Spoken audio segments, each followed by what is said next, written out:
Hi Taurus, welcome to your reading for your season. Happy birthday to all of you. I know this reading is a little bit late. I've had a hard time keeping up lately, just so much going on in my personal life and, working another full-time job.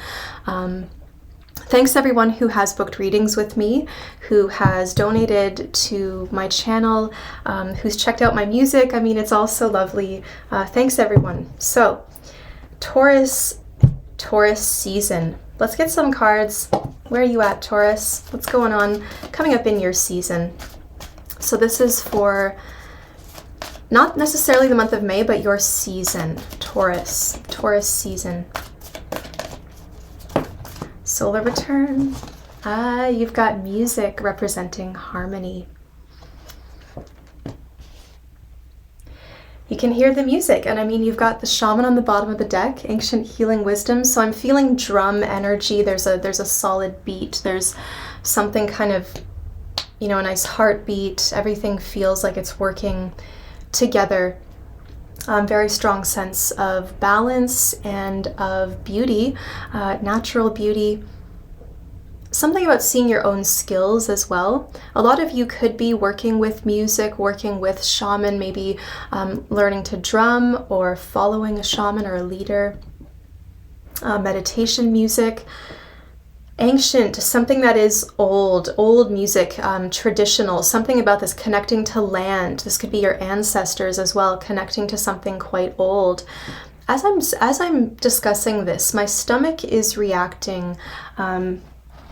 I can't help but feel certain things when I'm channeling or reading. So, people will say that you shouldn't take on energies, but I am kind of feeling it's like excitement. It's some kind of excitement. Maybe you're going to see your favorite band. Is there anything that needs healing this month? How can I find healing? How can I heal anything that needs to be healed? Okay, so it's like a puck being passed back and forth. What was that? You see the card is just teetering there. You're teetering. See, we've got harmony, which is about balance. We've got this card teetering.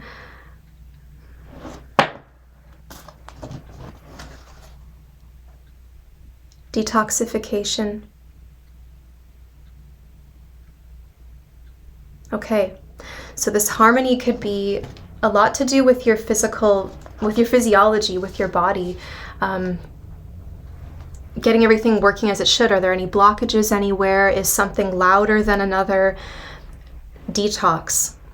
So washing the self clean, perhaps taking any poisons out of your existence, whether it's allergens, substances, something that's not good for you. Detoxing can also be like, I'm turning off the TV and I'm choosing to listen to music as I cook dinner or as I eat dinner. A lot of us just kind of throw ourselves down in front of the TV, and I think this is kind of saying like, throw on a record or listen to some music or just open the window and listen to the birds. There's something about this beauty. I think making space, what I'm getting is you're making space. So clearing out toxicity, blockages. I'm feeling like black mass, like cloudy, something that feels a bit pollutant. And then the music kind of comes in to heal, right? Like the beautiful trickling waters replacing whatever was toxic. Detoxification as well, removing yourself from negative people or scenarios. Taking a break, meditation music, having a bath, throwing on frequency music. That'll be really, really good. You're on your solar return, so this is the beginning of this is your solar return. This is when your year begins. So you're setting it off on the right foot by getting everything back to a place of balance and of good health, and maybe making some resolutions that potentially stick better than New Year's resolutions, because this feels like a new start for you. Your birthday does feel like a new start.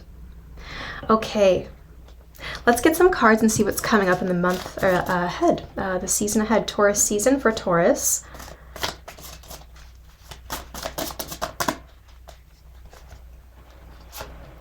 So starting off the reading currently where you're at.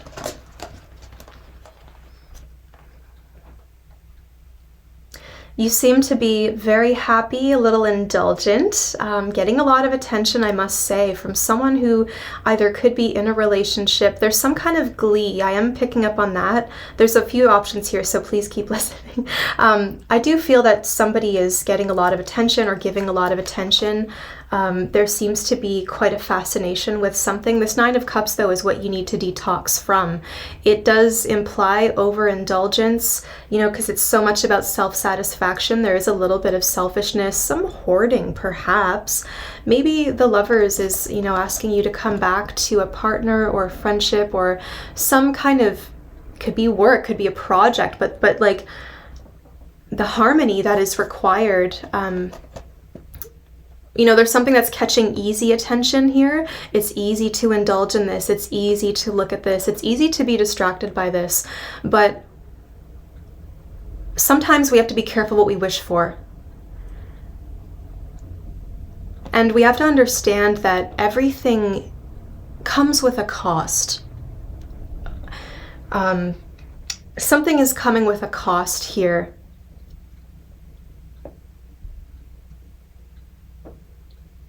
And we want to get back to this place of balance. So there's been some overindulgence in something very sensual, whether it's the pleasures of food or the body. I'm thinking that water treatment is also, I know it's strange to say, but I'm feeling that some of you need to filter your water or add something to your water. And this could be something like charging a quartz crystal and putting it in.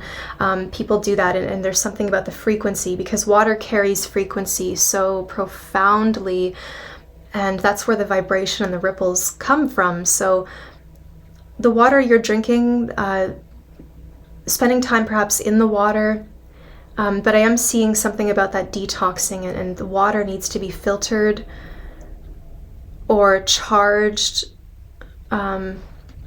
It has a healing effect for you, spending time with water.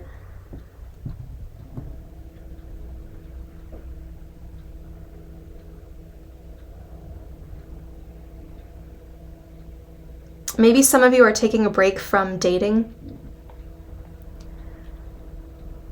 But again, there's just this need to detox from something you've been indulging in a little bit. It felt good in the moment, but I think there's been some kind of repercussion, and you're coming back to yourself. So you're reinstilling this harmony, this balance, and I think remembering a part of yourself as well. I don't want to tell you to not make yourself happy, but I just have to be honest that the Nine of Cups is coming up as something like a little bit of a warning with that detox card. So getting back to balance, reclaiming something within yourself, or when people redo their vows, or like coming back to a project, like the magnetism, something about selfishness has pulled something away, but there's a magnetism, and you have to respond back to that. There's something about responding as a magnet back to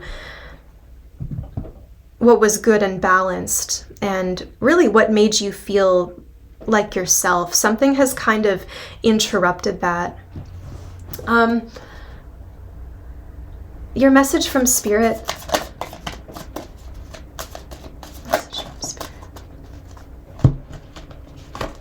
Okay, Queen of Wands, Eight of Wands. This is the confidence to sing. I am seeing a beautiful songstress, like a songbird, just singing into the air, and the way the birds respond, it's kind of like Snow White, like singing to the animals, and they all kind of come out and join you. It's amazing too how the world around you will react when you are creating harmony, that beautiful music. That is your soul, that is you. You are music. It's not just about playing an instrument or singing. It's like you are the music here, and there's harmony, there's a structure to it, there's something resonant, and music is a memory, really. Sound is a memory.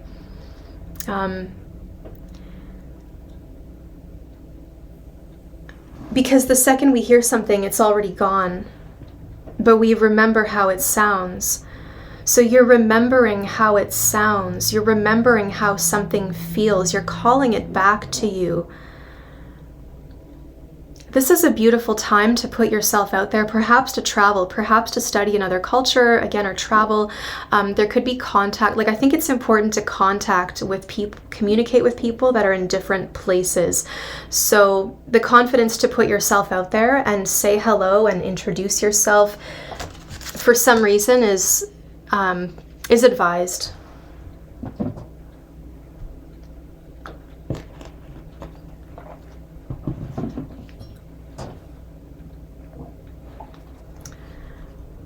What does need healing this month? What can I work on? Knight of Pentacles, Hermit, the Sun, honesty, authenticity, coming out of hiding a little bit. Your message from Spirit is to get out there, be seen, put yourself out there. I feel that one of you could have been very focused on one thing or one person that maybe wasn't quite good, but I'm getting that this person put a lot of pressure on you to prove yourself or always be on call because they were unpredictable. And so there's something about this where something's unpredictable and you've spent a lot of time and energy holding out for it. And here we're talking about putting yourself out there a little more, meeting other people, having confidence in yourself, and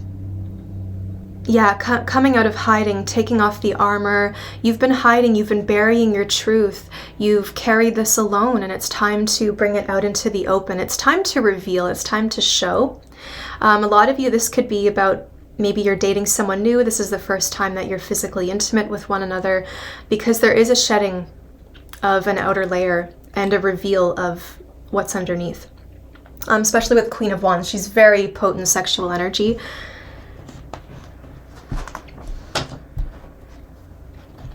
If you are in a relationship, this is a reminder to indulge a little bit and to, have that physical intimacy with a person. Maybe somebody's been working too much. They've been spending a lot of time alone. There's a lot of joy coming up. Like, we're moving toward the Lovers. We're moving toward the Sun. We're moving toward these big openings, these big gateways, these doorways into happiness, into paradise, into feeling like you belong and that it's okay to be yourself. And music is the key.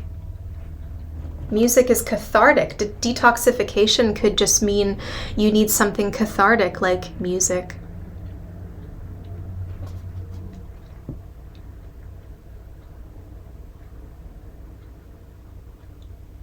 Something's been moving very slow because it's been in the dark, it's been in the shadows.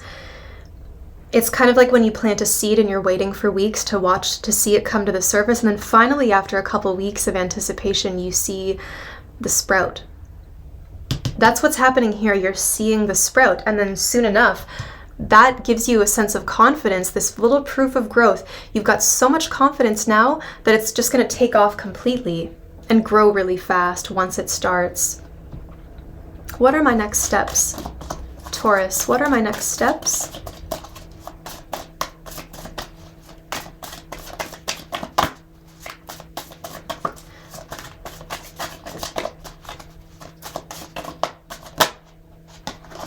The Star.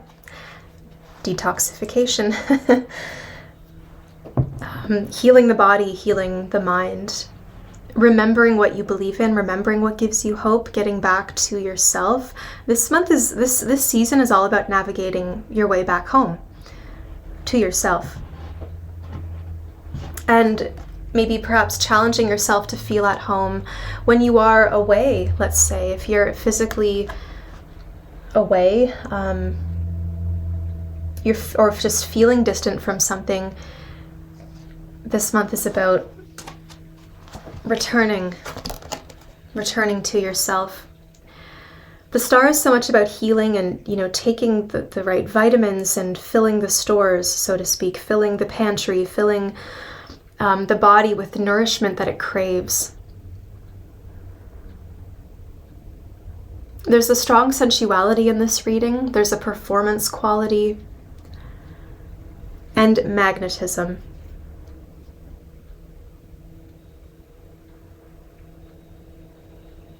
You've got strong Virgo energy too, so there could be a Virgo that you are dealing with.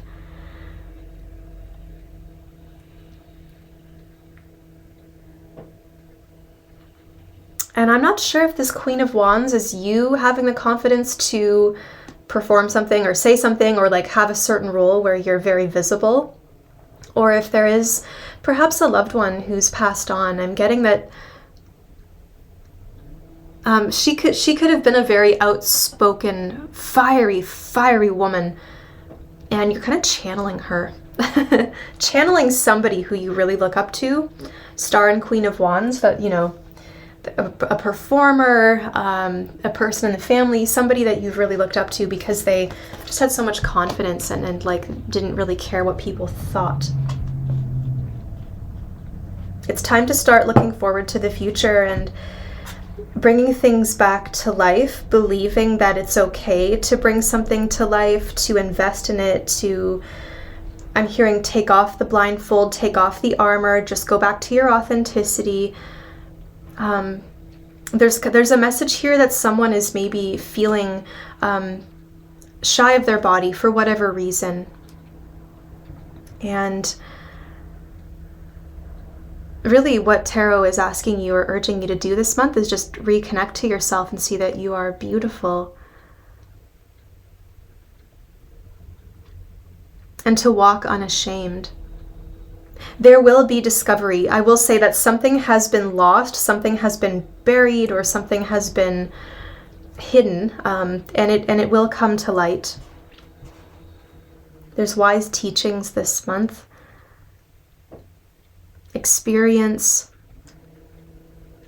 But again, a warning to not spend too much time in isolation.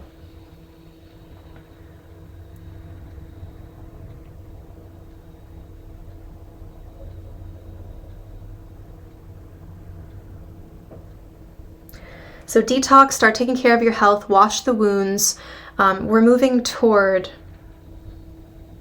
there's going to be a lot of fertility in the future, growth, abundance. You're making room for that, Taurus.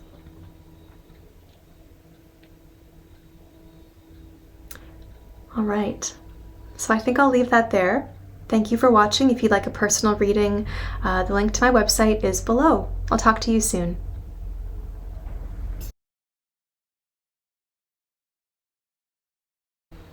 Hello Gemini, welcome to your reading for Taurus season.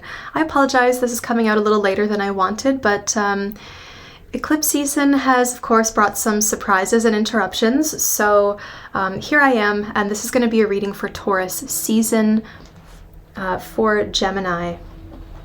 So we're going to pull from a few decks today. Let's see where you're at. What is Taurus season all about for you?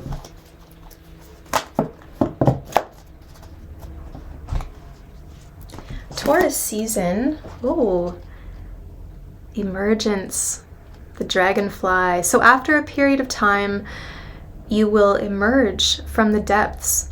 This is interesting. Taurus is your 12th house, right? It's the sign just behind you. So you're getting ready to emerge when your season comes, but it's not quite time. So there's this anticipation quality with Taurus season. This could be a good month too of starting to reveal your plans or showing a skill, starting to put the word out there. And I'm having a feeling that that might be a theme for a lot of signs because it's already come out twice. So the idea is the dragonfly spends all this time as larvae under the water and then comes to the surface. I mean, dragonflies can spend a few years underwater as larvae. So there's a lot of life that happens under the surface, and that's the integral moment. And eventually they do come to the surface and spread their wings and fly away. So that's coming. Dragonflies are also very dazzling, right? They're signs of guidance. They can stun us as they go by. We think, wow, what's that magical thing? There's your magic, your dazzling quality, Gemini, is really coming alive this month. So something's coming up. All right, let's see where we need healing. Gemini, where do we need healing this month?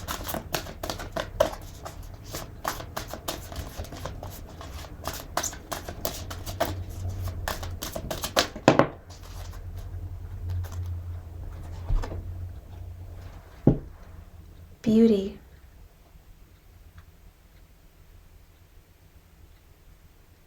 Wow. So there's some, a very strong message about revealing yourself, showing your face again.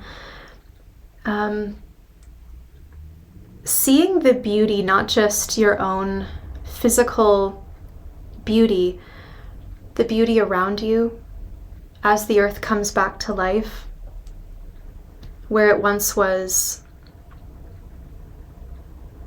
may have felt destitute, is what I'm hearing. The beauty emerges. And look, she's got dragonfly wings as well. I've just noticed that. That's incredible. I'm sure you guys saw it a lot faster than I did. Sometimes I find that when you're looking at something through a screen, you see it more easily. Yeah, so the dragonfly here, again, that dazzling quality. There's just something about you, because I'm trying to be careful not to emphasize physical beauty, but there's something about you that's just so uncatchable yet beautiful, and it's kind of like, no, you have to sit patiently and let me trust you before I land on your hand, right? Like the dragonfly, you can't just try to catch it or say, hey, pss, pss, come here. You really have to be still and patient, and eventually the dragonfly might land on you, and then you feel very special when you are visited by the dragonfly. This is just so lovely. It's like you're waiting to come out of a cocoon or a larva stage, like you're just getting ready to reveal something, coming back to life, showing the world what you've got. So where are you at? Gemini and Taurus season.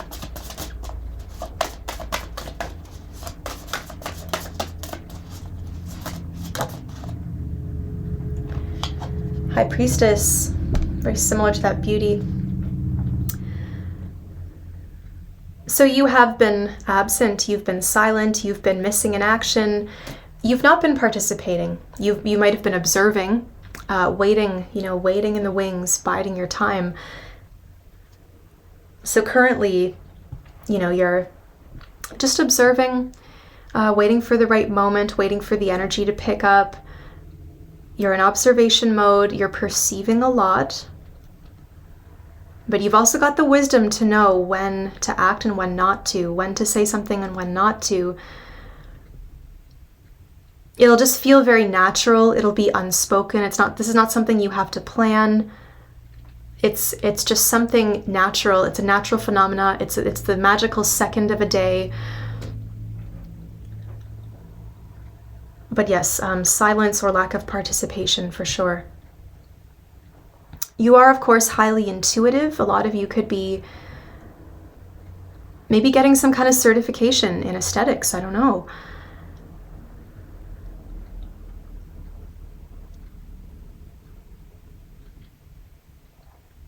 But there's something mysterious about you. Like I'm getting a lot of nighttime energy. Because I was going to say with this beauty, like the way that she looks, I think, she's gorgeous, she's interesting looking, but not a conventional beauty at all. She's a little spooky. And I was thinking about that, and then the High Priestess came out, and they're very similar. But this is where the High Priestess emerges. I have the knowledge, I have the document, I have the proof, I have the item. There's something that you have that you've been holding on to, and it's starting to show in Taurus season.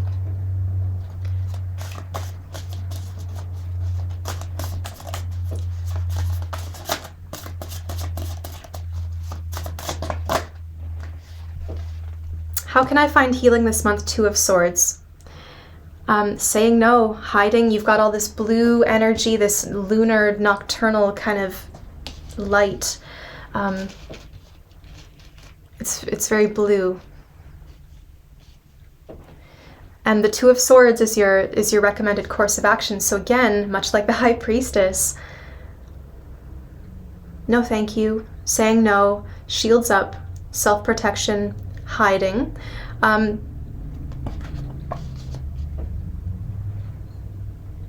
It's not quite time yet. You're really guarded. You're really keeping to yourself.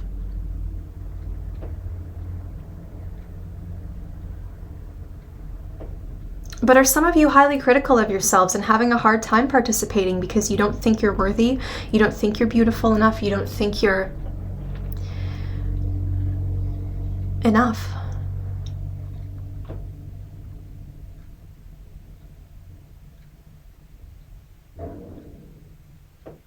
There's a lot of internal searching here and deciding that it doesn't, in a way, it doesn't matter. It's like, this is who I am.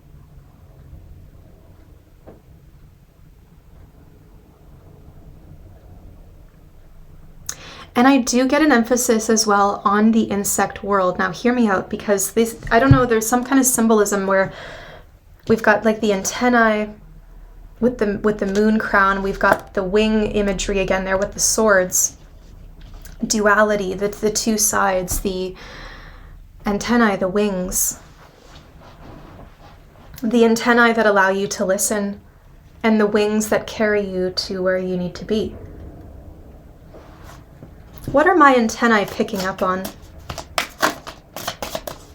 I know that this is throwing a lot of people off, but it's coming through. So someone out there, you might just really like the bug world. You might be fascinated by it. Let's see. What are my antennae telling me? To leave, to quit, to not participate, to say goodbye. Pick my battles for sure, but to really like not let something get to me, but to understand that I've got to make a break. Like I've got to walk away from something. It's time to turn the page. And my wings are going to carry me to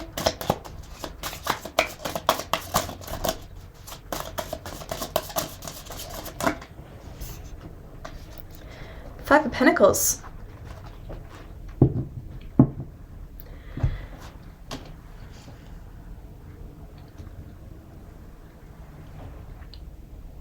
Are you not making this decision because you're afraid that you won't have anything?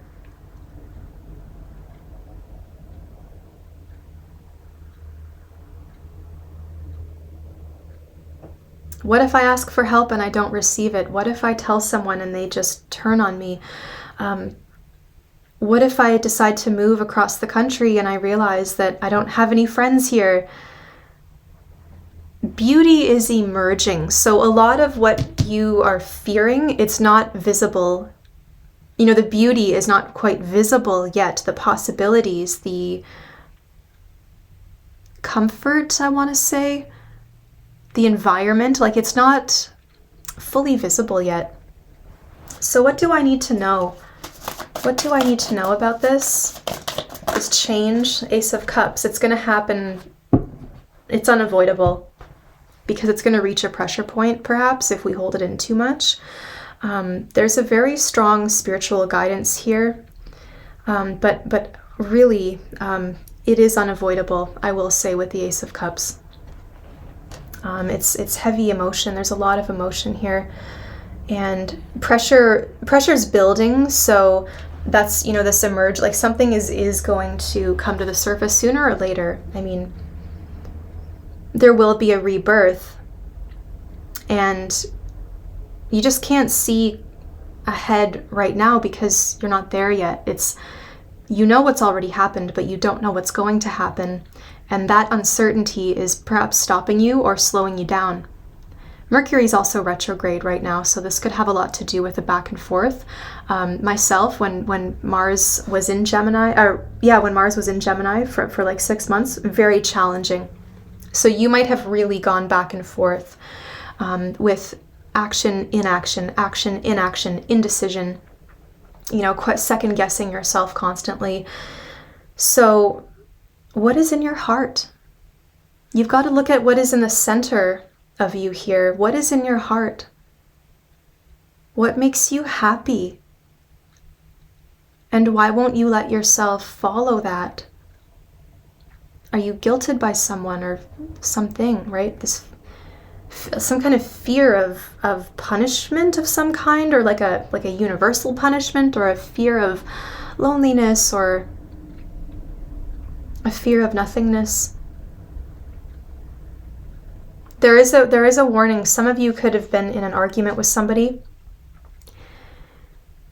and you might, it really depends on what you've been dealing with, but you might be at risk of alienating yourself. That is a possibility. You've really got to pick your battles, because you could be at risk of alienating yourself.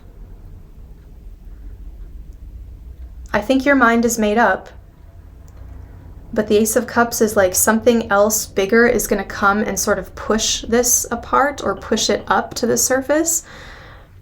And you can use that as a reason or a justification, because I think right now people might not understand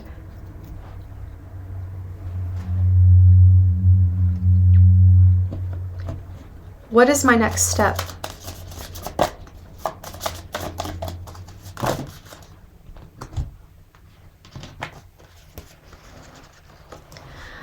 Four of Wands, Four of Swords, and the Knight of Cups. So get some rest. Cleanse your energy space so that you can rest. I think you need to jostle some energy a little bit. If you have had romantic interactions with somebody, I'm not sure if they are still around, but you are being advised to cleanse your space and wash the bedding. Do a good dusting. Fluff the pillows. Really open the windows, sweep everything out the door, and setting the stage for a beautiful home. We talk about beauty, we talk about emergence. This is about setting the stage, beautifying your space, setting the stage for a celebration of some kind, perhaps, but taking pride in your surroundings, your foundation. Like, this is my home, and this is my beautiful space. I take pride in this, so that you can sleep at night. Something has maybe gone neglected. I feel something's gone neglected, and it's time to just start putting a little bit of love back into it. I do get a Snow White kind of effect from this, with the Knight of Cups and the Four of Swords, like Prince Charming and Snow White. But there could be something, there's a need to either plan or write something down or write it out so that you don't get overwhelmed by the moment. I think you have a lot to say, a lot to express.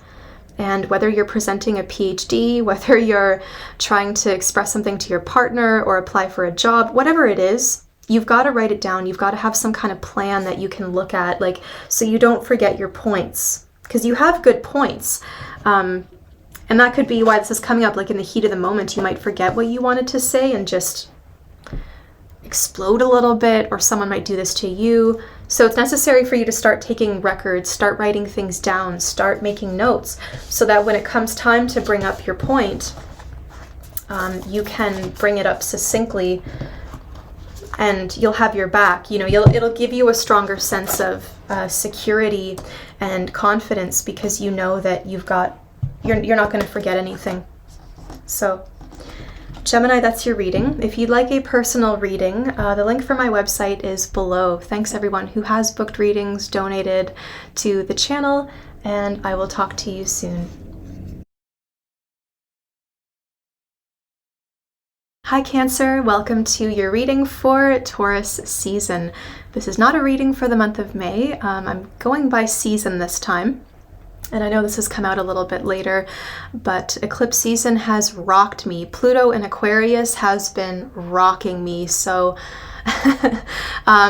things have come up, and I haven't been able to do as many readings or be as present on this channel. I feel like I say that a lot, but anyway, let's get to the point. Let's get to your reading. Thank you for being here. Thank you for anyone who has ordered readings with me, who has donated to the channel, who's checked out my music. You're all so lovely, and I really, really get so much joy and fulfillment out of being here. So thank you. Cancer, this is your reading for Taurus season. Cancer, I'm feeling there is an emphasis on your 11th house. So this season, there could be, important connections with people. It's a lot of socializing and connecting with people based on beliefs, based on life purpose, based on where you kind of fall. Colleagues, classmates, your peers, your friends. Quite an emphasis on that this month. So being cognizant of who surrounds you and who you're choosing to have in your space. It's not about, like, let's say blood family. This month this season you might find that there's an emphasis on who you happen to be connected to based on your interests, your hobbies, your beliefs. Cancer. Where are we at? Taurus season. Well, that's very nice. I like that the fairy card has fallen on the fairy deck. Earth magic. So working with the earth, the plants, fairies, the fairies are here because they are attracted to beautiful gardens and certain plants and flowers, and they kind of help take care of the gardens and the unseen communications of that world. So earth magic, taking care of plants and the environment. And they could be speaking to you as well. I mean, your plants could be communicating something to you energetically. What needs healing this month? Vacation. So you need a little bit of a break. Maybe learning from another place or another culture, something about how to tend to your own garden, how to take care of your environment. Maybe you just need a break. Maybe you've been on vacation and you're having a hard time getting back to certain responsibilities. I don't know, it looks like there's some kind of exciting trip coming up where you're wanting to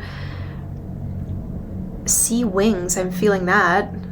Wings, very strong, winged creatures. But a vacation coming up where maybe you're traveling to learn about different species of plants or go learn about a different ecology, something like that.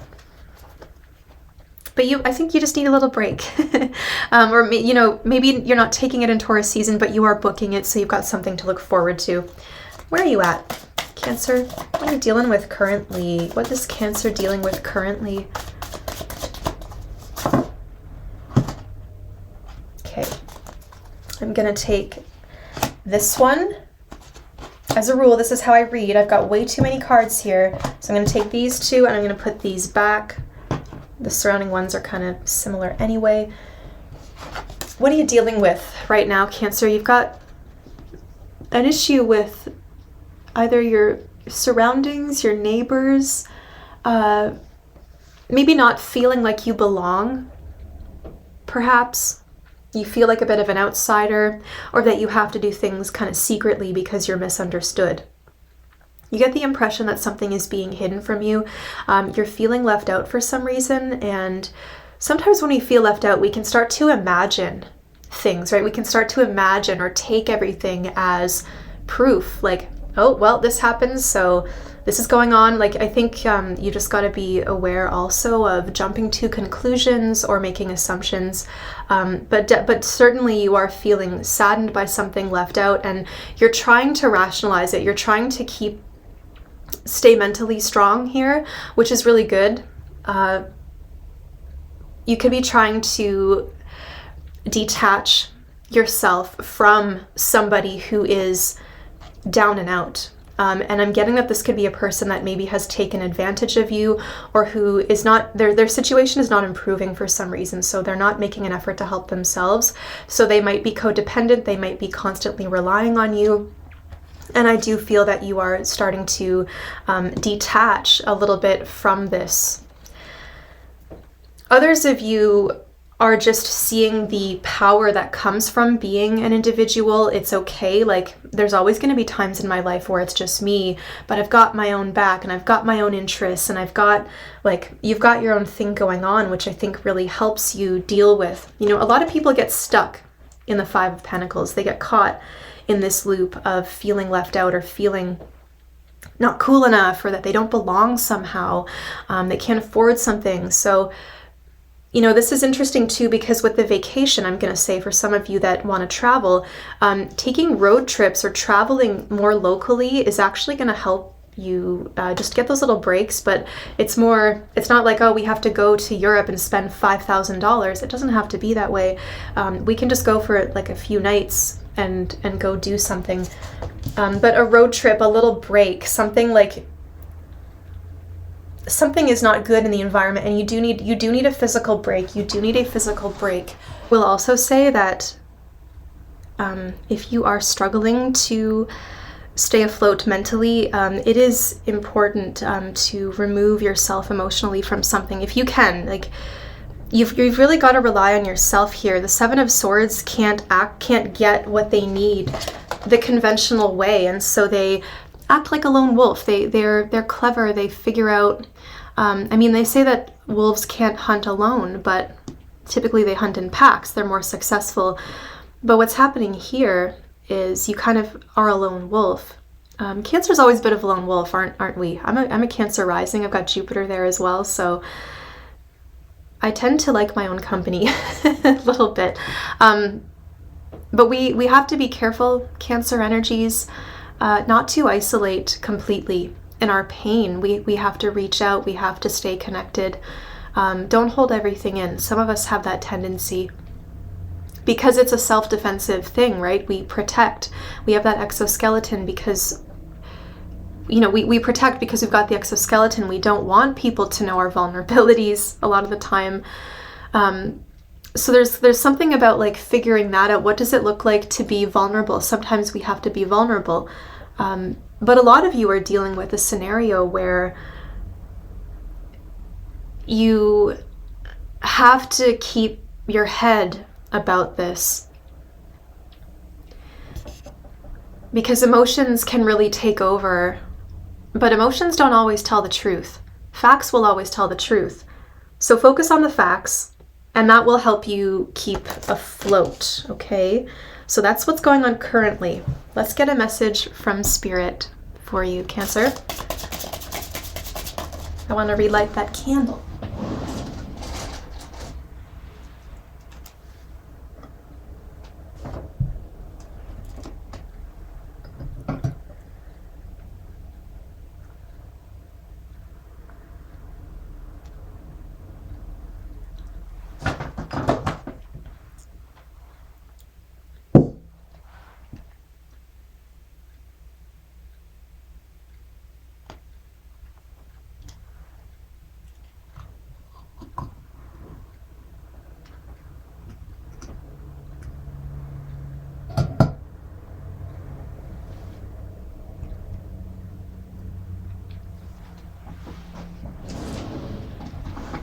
Okay, so there is a flame lit. We can kind of see it, but it's not too visible in this one. So there's something there synchronistically for you about a flame that is glowing but not quite visible.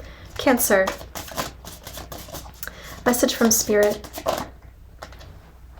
Hold on to your friends, celebrate with your friends, see your friends, introduce joy as much as possible.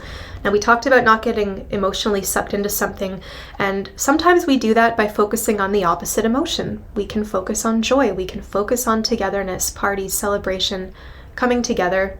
There could be a reunion as well. Focus on your friends as well, talk to your friends.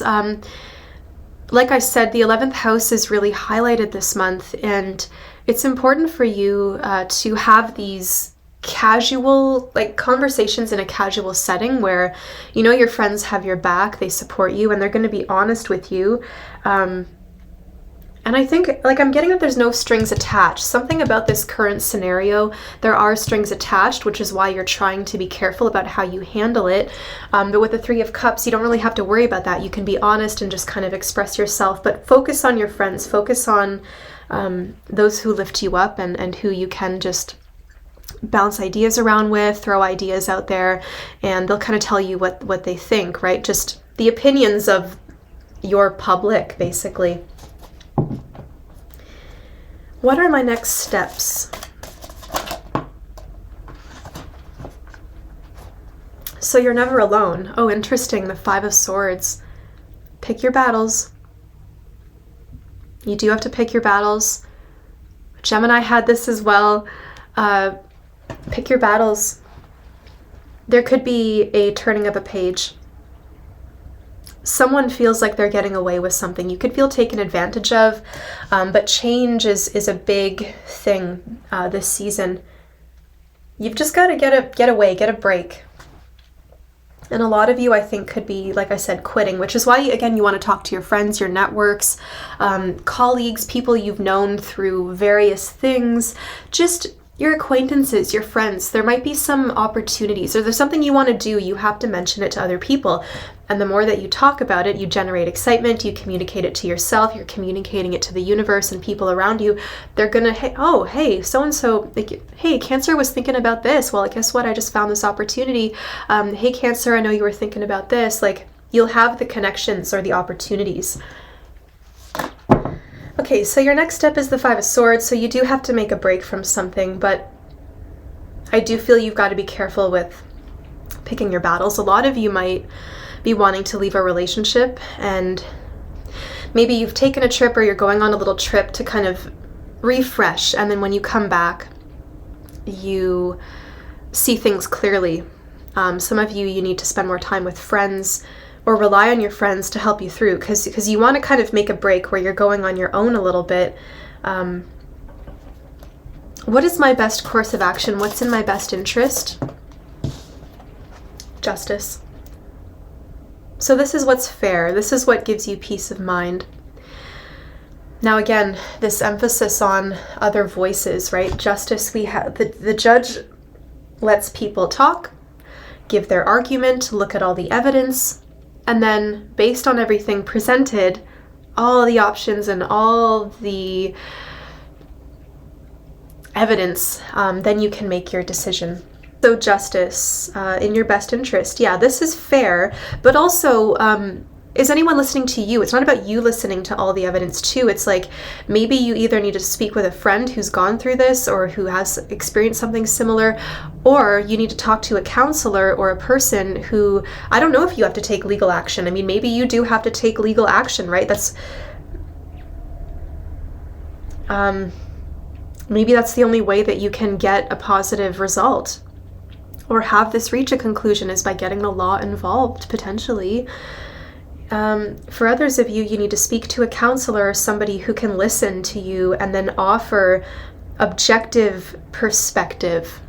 You need objective perspective. Your best interest, it's all about objectivity. There's no emotion in this reading, which is interesting.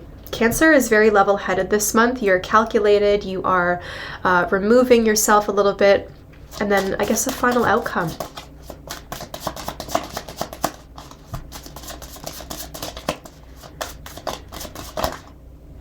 Page of Cups. I think I saw that peeking out before anyway. Page of Cups. So there's going to be some discoveries. This is why you've got to get your head to a level place, because there's something about like realizations and how we process those, how we handle those. There will be a rebirth. There will be a very strong spiritual rebirth. And a lot of playfulness, some artistry, some creativity, some fun. We are moving toward a bit of fun, and that will sort of change things. Things are really going to change, though, after we pass through this justice gateway. We move to a little bit of fun. We're transformed. Now we're getting into the feeling, but it's after, we're able to feel everything after it all. So you're just kind of getting through it right now, and the emotions will all be felt sort of later. Maybe you're asking yourself, like, why don't I feel anything anymore? Maybe that's you're just at a point where it's not about feeling. It's the feeling is gone. I think your intuition or your feeling told you long ago what to do or what was going on, and now it's about action and getting your head clear with thoughts. And again, maybe you need someone to listen to you, and then there is a rebirth. Sometimes all we need is someone who understands. It's someone who can listen and show us that they made it out okay. They got justice. They got to the other side, and then that helps us realize, hey, I can too. So I'm going to leave that there, Cancer. Thank you very much, and I will talk to you soon.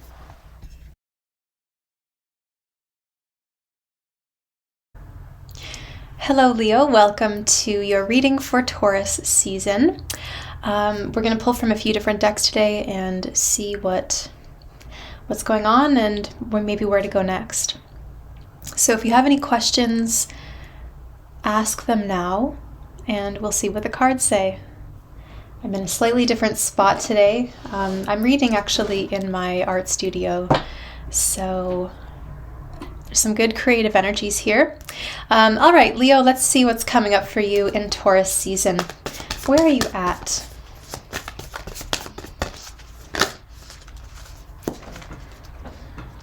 So you've got crystals representing focus.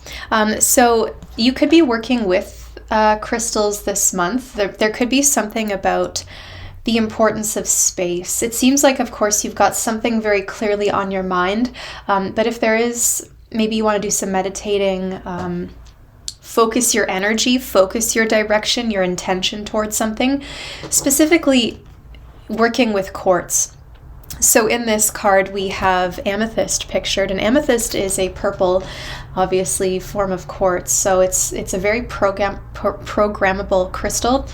You can send energy with it. You can receive energy with it. It can go multiple ways.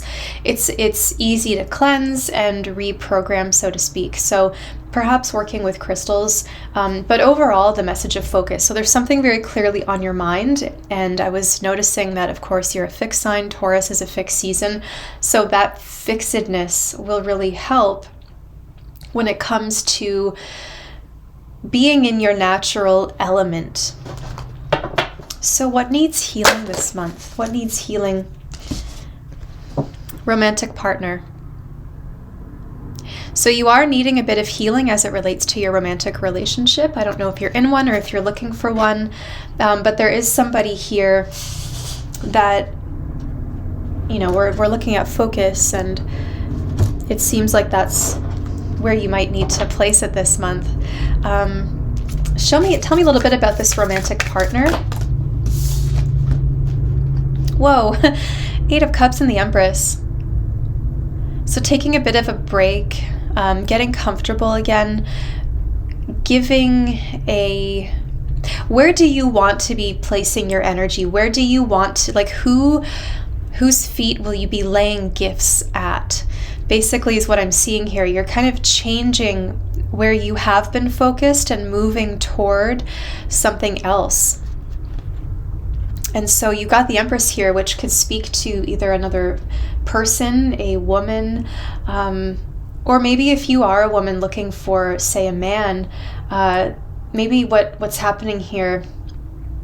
I mean, just generally speaking, I don't want to put it in boxes. Generally speaking, you're looking for where you feel valued, where it feels natural, where it flows naturally, where you feel naturally like your pure essence is coming forward and it's appreciated, and you can be yourself. Your natural essence is communicated and shared. Where do you feel comfortable? You've really got to pay attention to how you feel, and especially where you feel valued, as I said.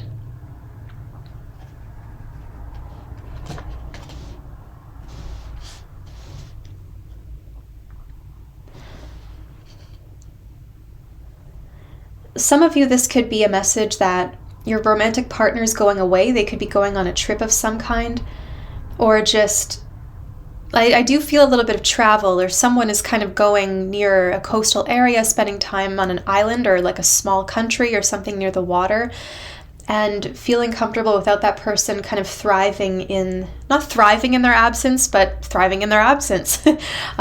You're okay. Maybe this is getting rid of codependency. I'm getting this energy that it's kind of like a test, a little bit. Who are you when the person's gone? Who are you when you're on your own? Who are they when they're on their own?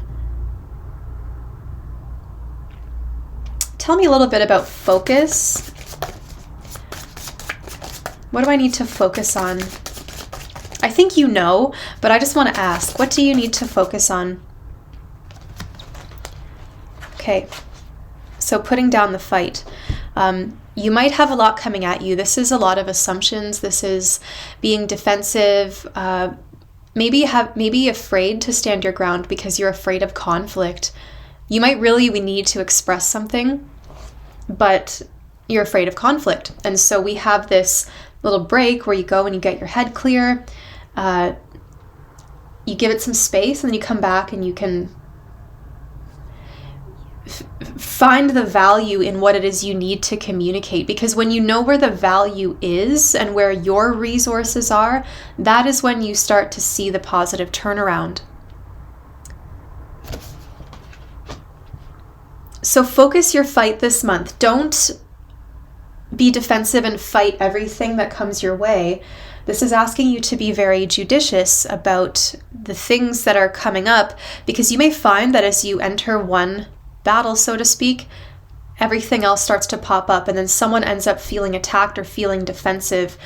Someone really has a lot coming at them, but they want to stand up for themselves. Like, this person doesn't even have matching shoes. He just threw on whatever he could and jumped into action. It's like, you didn't have a lot of time. You don't have a lot of time. So the element of surprise could be here while you're focused on something. What is happening while I'm focused? Okay, so 9 of Pentacles, thriving. I heard in your lane. I know that's a very like modern slang phrase that we use, but with the Empress here, there's something about, is this a story of a person who expects too much? Because when I see this come up with the Empress, that, you know, you're seeing gifts laid at your feet, you're spoiled, you're being cherished and treasured and like treated to so many things. And you are quite abundant and you are quite successful and capable. But for some reason, there is some kind of battle that you cannot fight on your own. And it could be related to your business or your home. If you are an entrepreneur, especially, this could affect you, where you might have a lot of like, one person leaves a negative review and then gets all these people to like join in. You might just be up against a little bit of a battle this month. So you're going to be tempted. Like, this is you focused. This is you focused, hydrated, staying in your lane, as the kids say, and not necessarily fighting everything just because it comes up. Like, there's a time and a place for this. And I think that in order to avoid overwhelm, you want to just take a step away. Kind of similar to how I've decided to read in this room as opposed to my usual tarot studio. And the energy in here is very different because I do different projects in here, but it feels fresh. It feels fresh because I don't read in here, and it was just like very easy to set up and sit down, and I don't have any cats bugging me, and you know, there's something about refreshing the environment and then settling in and being able to focus more clearly because you don't have all these other distractions of things that you're constantly dealing with in your environment.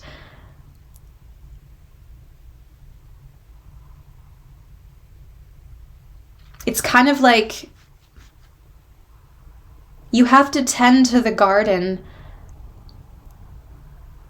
but some things have to grow on their own, right? So maybe discerning for you in your life, what is a weed and what is a good plant? What is a good weed? Some weeds are good. We call them weeds, but some of them are really good. They balance the soil, so to speak. So you've got to know, again, I've said it enough, but which battle to pick and when to really defend yourself, because you don't want to be caught off guard off your guard. It's like you're always ready. Somebody here is always ready. They're always on. This could be the story of somebody who's always beautifying themselves. They're always sort of prepared, so to speak, for even if they're just having a relaxing day at home. It's like, well, I've still got to look good in case someone rings a doorbell, or if my partner comes home early from work. Like, there's something about being at home here, but also maintaining an appearance. Tell me a little bit more about the romantic partner. How do they fit into all this? What are they doing? What is their role?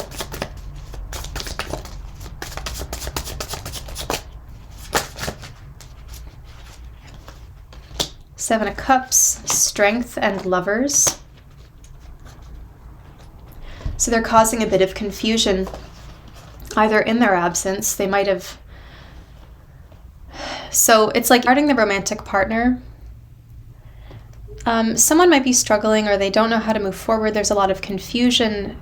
There's a temptation to make a decision in somebody's absence or during a waiting period. I don't know if it's an absence or just like you've got something going on, but it's booked later, and in the meantime you might start to double guess or second guess your initial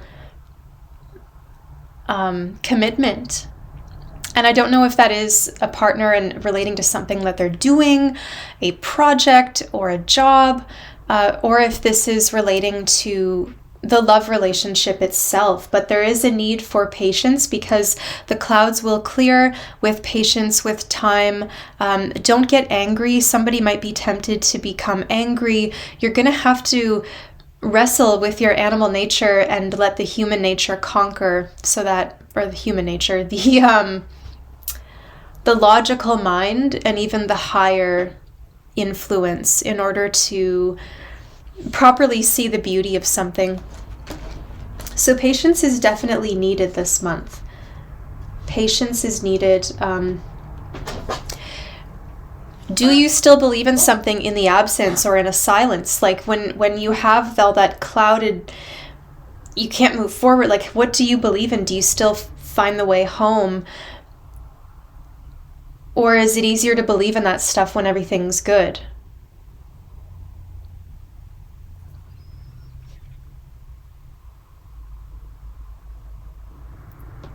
There's a lot here about rewards coming later, payoff coming a bit later. So, what is my next step? What's my next step? Leo, what is my next step for Taurus season, just for now? Because we talked about holding out, we talked about patience, we talked about the fixedness, the focus, the singular focus, and, day in, day out, showing up that same way for that same thing. The Page of Wands is here. This is your next step, so it's time to start walking, start talking. You might want to communicate something. You want it to grow bigger, I assume. But your next step right now is to take the first step. So go on a little journey and accept that you don't know all the answers right now. You don't know the finality. You don't know all the answers, but you just take one step at a time. You learn as you go. And please do communicate, though. Please do talk about something, where you're going. You need a direction. The Page of Wands needs a plan, needs a direction. So as you start walking, so to speak, you do have to have some kind of plan. So talk about what the next steps are, because why would you start walking if you don't know where you're going? And I mean, that's a little interesting because you've got the Eight of Cups here as well. And so related to the romantic partner, it's like, sometimes we don't know what's around the corner. We do in life, no matter what, we don't know what's around the corner, but our intuition is kind of, we feel this pull or this push towards something. And we don't know until we get there because we've never been there yet.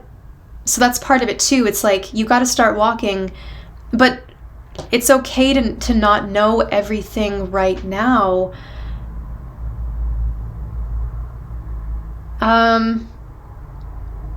I don't know. I'm getting a message for somebody that you're going to start seeing different aspects of your partner where they're very impatient or they're very misguided or confused or something like this, which is where you can step in and provide your leadership. This person may be gone to find resources, make connections, find some kind of networking. They're gone to find something, to connect to something. And with patience and trust, it will pay off. And your job for the Page of Wands is to start walking and be prepared for a journey where you don't know what's going to happen. So you're prepared for anything, because here he's not really prepared, but you have prior knowledge because you've listened to the reading and you're ready to start walking forward and be prepared for the unknown.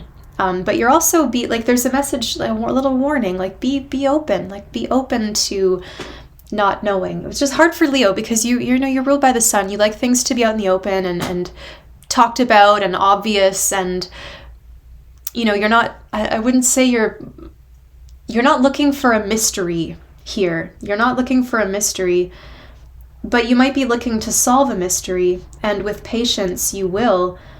The fog will clear, somebody's confusion will clear. It could be the Mercury retrograde. Let's blame the astrology. There's a lot of intensity. We've just come from an eclipse as well, and that continues into May. So we've got that eclipse in Scorpio, and that's going to be an eclipse in your 4th house. So there could be something changing relating to where you live or who you're connected to, your foundation, your family.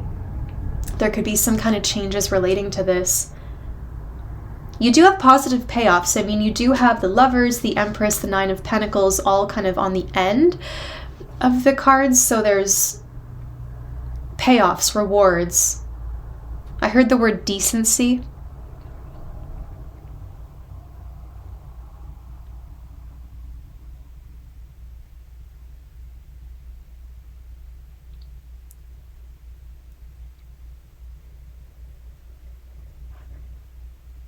In moments of uncertainty, in moments of frustration, someone made a bad choice, someone made a bad investment. Do we still believe what we believed when the sun was shining?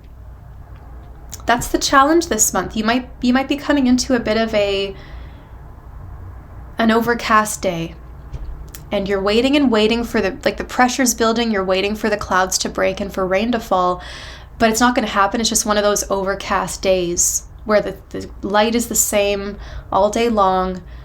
So that's kind of how you feel maybe in Taurus season. You're waiting for something to break, but it's not going to. It's just like lingering there.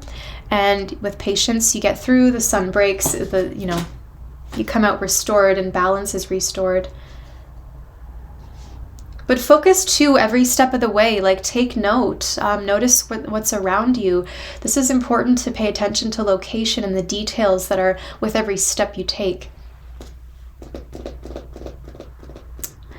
Maybe this would help a person. I am hearing one final message for you, Leo, that someone could be struggling with mental health, and some kind of task like this could really help them. Could be a child as well, a child that needs, let's go on a little adventure. Let's get our backpacks and our safari hats on, and we're going to go look for all these little different species of plants and animals, and something about getting involved in the environment and noticing details along the way.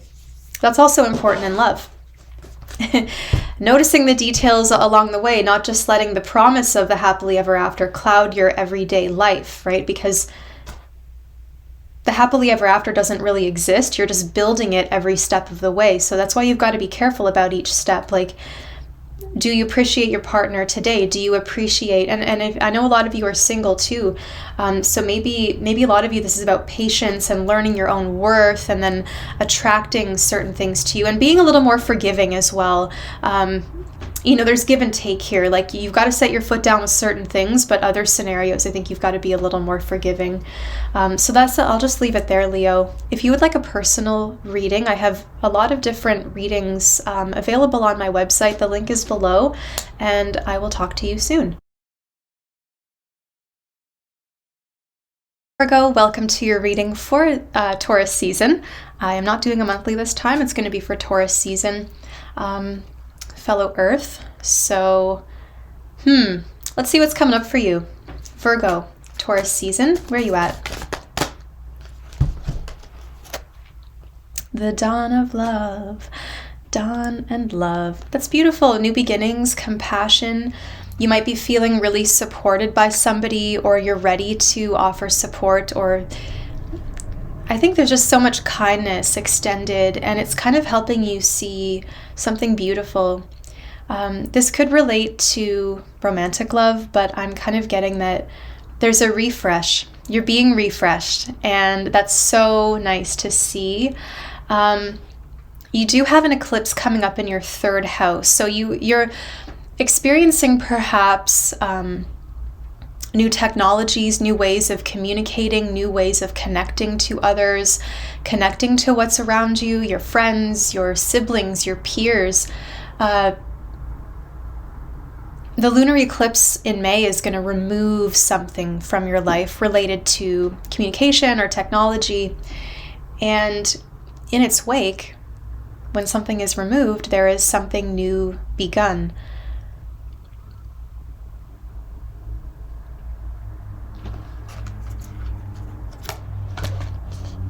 Maybe new ways of communicating, new tools. What needs healing this month? What needs healing, Virgo? Friendships. I really feel that this is about friendships, people that you've connected to in a very meaningful way, clearing the air, being reunited, starting fresh, or maybe breaking free and starting fresh. But there could be, either coming back together, reaching out. Let's have this heartfelt conversation. Excuse me, you can tell my throat's clear. My throat's getting all scritchy as I talk about communication. So let's get it out in the open. Let's connect. Let's remember why we're here together.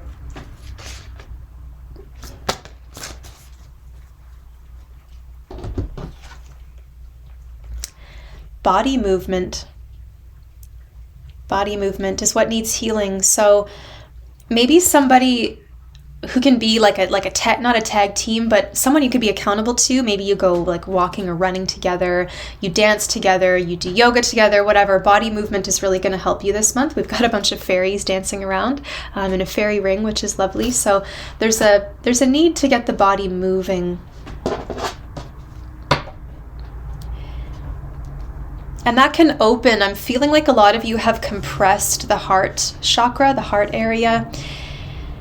We do this by crunching in. We do this by smoking. We do this by not speaking our truth, closing off. I'm feeling a closed off type of energy. And this body movement, I'm really feeling is going to open that up for you. Virgo, let's see. What are you dealing with? What are you dealing with, Virgo? Knight of Wands. So I heard anger first. Some of you could also be just very busy, too busy perhaps. So Knight of Wands, I did hear anger. Motion, you could be very, very busy. You're charging up here. You're drawing on some power and you're feeling all charged up, ready to go, ready to act, ready to move. So again, this body movement, you're on the move. Now, you could be physically relocating.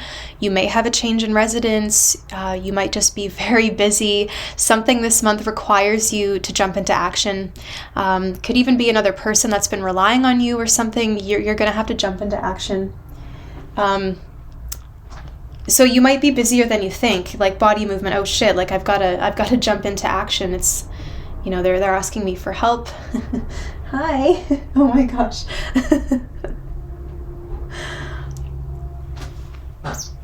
You go on the couch, okay?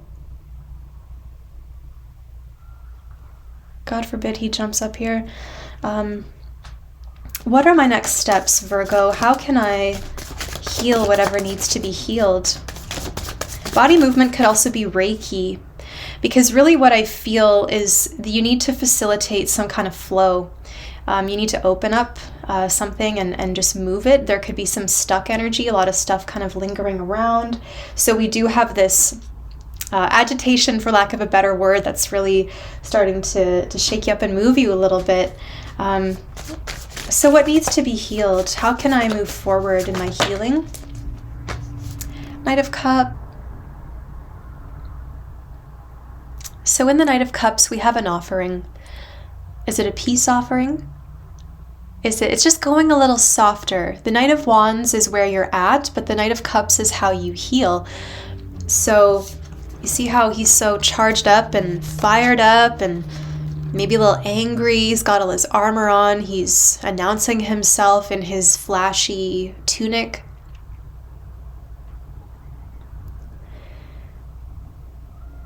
Jumping into action. The Knight of Cups goes a little softer, gently, step by step, feeling it out, looking at feelings, not so much anger, but more the softness underneath, because anger often comes from a very soft place. It comes from perhaps when we don't feel heard, especially in men.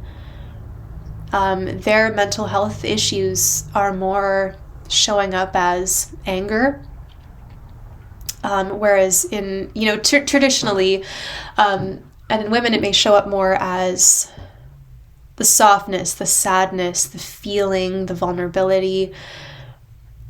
So it's saying that it's okay to be a little vulnerable and to be open to exploring where this path is going to take you. But first we have to start flowing. So let's start flowing. Let's do it easily. Maybe you want to write poetry. Maybe you want to go spend some time near the water. Maybe you want to let someone know how you feel. Compassion, new beginning and compassion. So you're excited for this new beginning. You're going to wake up with a sense of purpose, and the night is treading softly, making an offering of friendship, of love.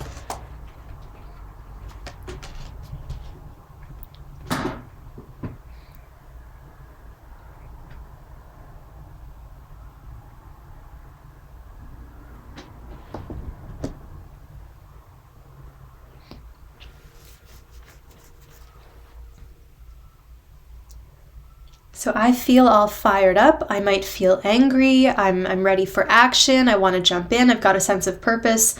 But Knight of Cups is saying go a little slower. Just go gently and, understanding. And understanding too that the energy is going to change, right? Knight of Cups knows that one day we're flowing this way, one day we're flowing this way, and we do change, and you're a mutable sign, so change is natural, and it's okay. It's okay to change. I'm wondering if maybe this anger, I don't know, anger necessarily for a lot of you could be excitement, but there's an urgency to this, whereas the Knight of Cups is just feeling it out. So that's kind of nice because it's showing that we don't have to feel as urgently about this as we may have been feeling. We have the a grace period to just feel it out. Okay. Going forward, what's next for me? Going forward,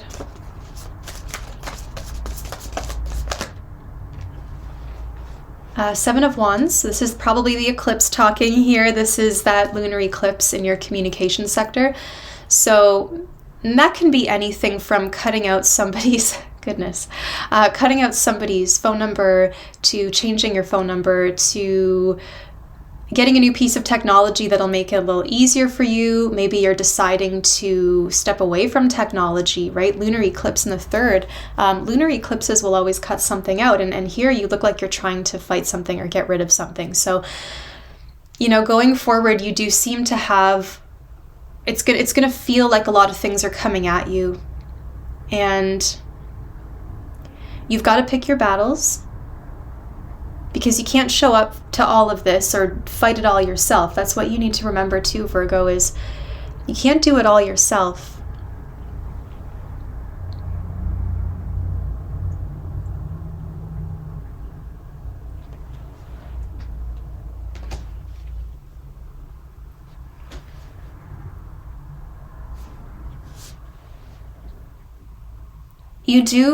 You can defend yourself, and just because you're softer doesn't mean that you can't stand your ground.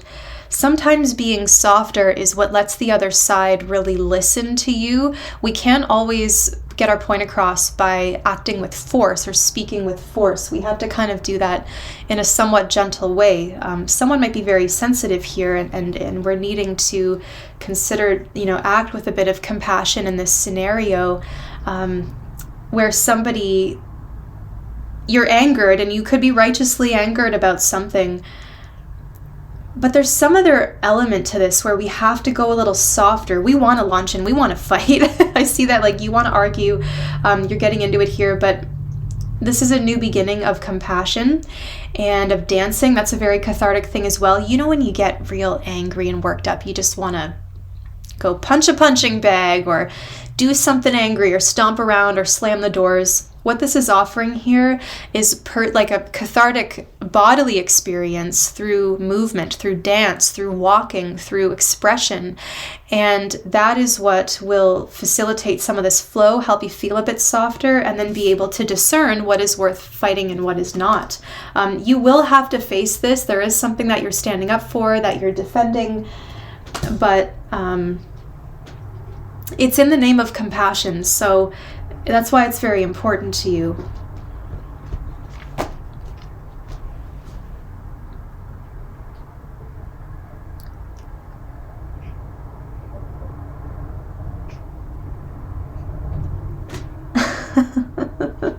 You're just gonna see this ridiculous guy. He likes to sit back. He sits like a human. He'll lean back and kind of sit. I'm hoping he does it. Maybe watch the Libra reading, because by then I'm sure he'll be into that pose. Speaking of body movement, right? We're talking about flexibility and movement and everything. Just dancing, it's so cathartic, it's so joyful, and I think that's really what's needed here.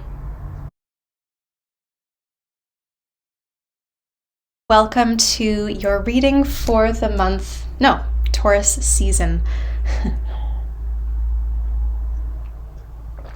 I do apologize for the delay. I've had so much going on.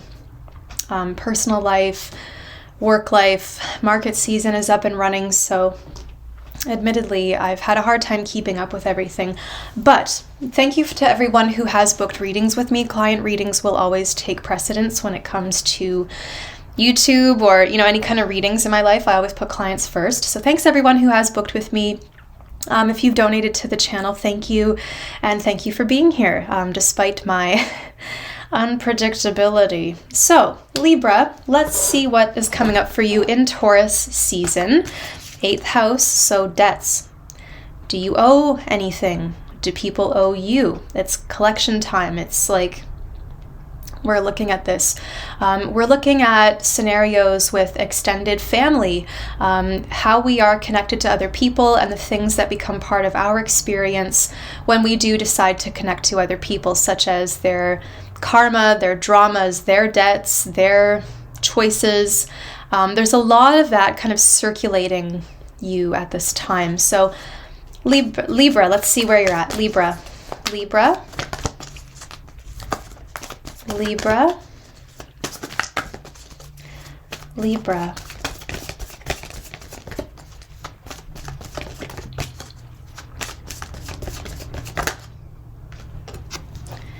You've got Mountain, representing strength.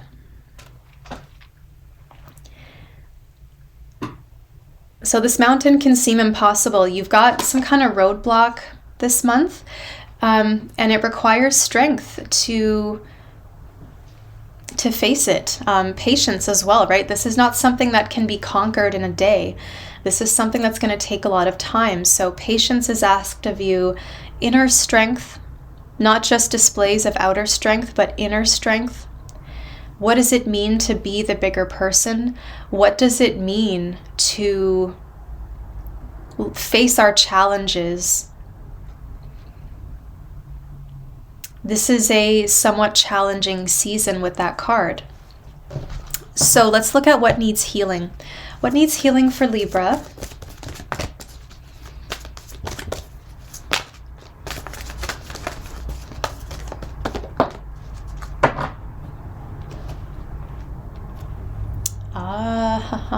Sexuality. So maybe connecting to yourself, to your body, honest expression, maybe issues of attraction. I don't know if you're with someone or if you're not, if you're just seeing what's out there, if you're in a committed relationship. But this is really what's needing healing at this time.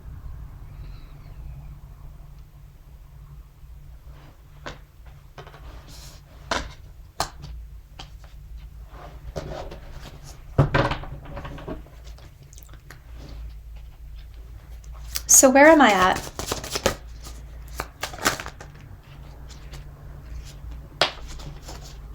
King of Wands.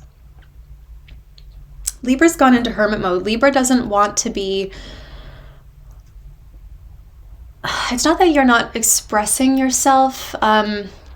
King of Wands, you're getting a lot of attention, or you're giving a lot of attention. Something like, maybe there's a person you really want to be with, but it's quite a lot of work to get there. That could be an option too, but you're getting a lot of attention, or you're giving a lot of attention, okay?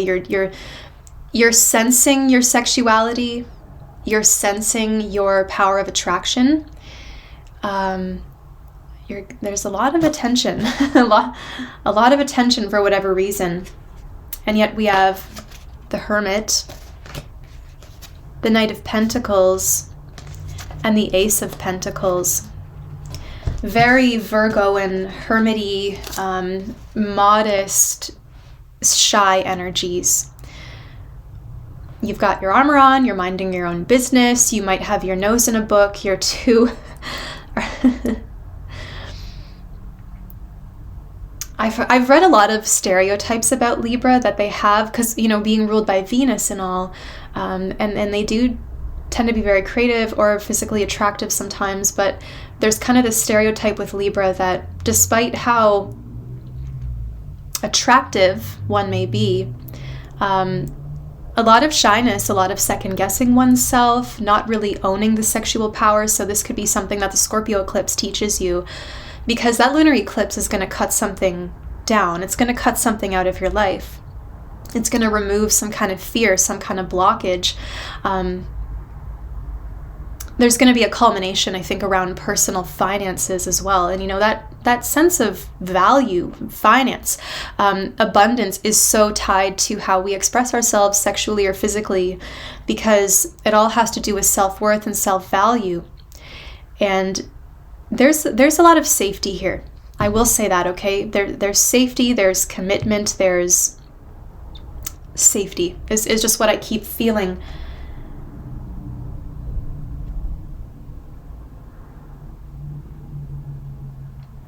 But it's kind of like looking at something from a distance. You've been feeling very removed from it, and you're kind of looking at it from a distance. And then you think you understand it. So you go down the mountain and you get a little closer, and you approach this archway to the garden or to that park or whatever. And now you're asking for entry. I would expect, Libra, many offers, a lot of attention, something around that this month. Offers, attention, safety, taking it slowly, appealing to somebody's mind. Libra is seduced by knowledge and by intelligence and by music, creativity. Tell me a story, read me a poem, take me on an adventure, show me something, teach me something. That is, I think, what seduces Libra.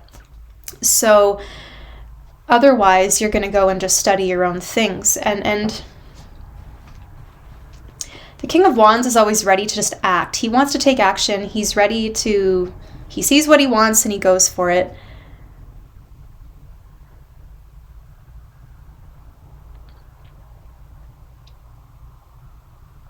The Hermit, on the other hand, is also overlooking something. Like there's this wise older energy that is looking over something, but we've got to get back to the ground and like get involved and hold it in our hands. Hold it in our hands, taking the light out of the lantern, taking it out of the shell, holding it, and then up close and personal. There's a very clear linear progression. Taurus and Scorpio axis, the nodes are still there, but Taurus season, you know, shares that axis with Scorpio, the full moon. So those signs definitely have an emphasis on a physical expression of the body. And for you, Libra, that is related to your money houses. So how you're feeling in your financial life is affecting your personal love life. Okay, so how do I go forward? What are my next steps? What are my next steps? That you're abundant and beautiful the way you are.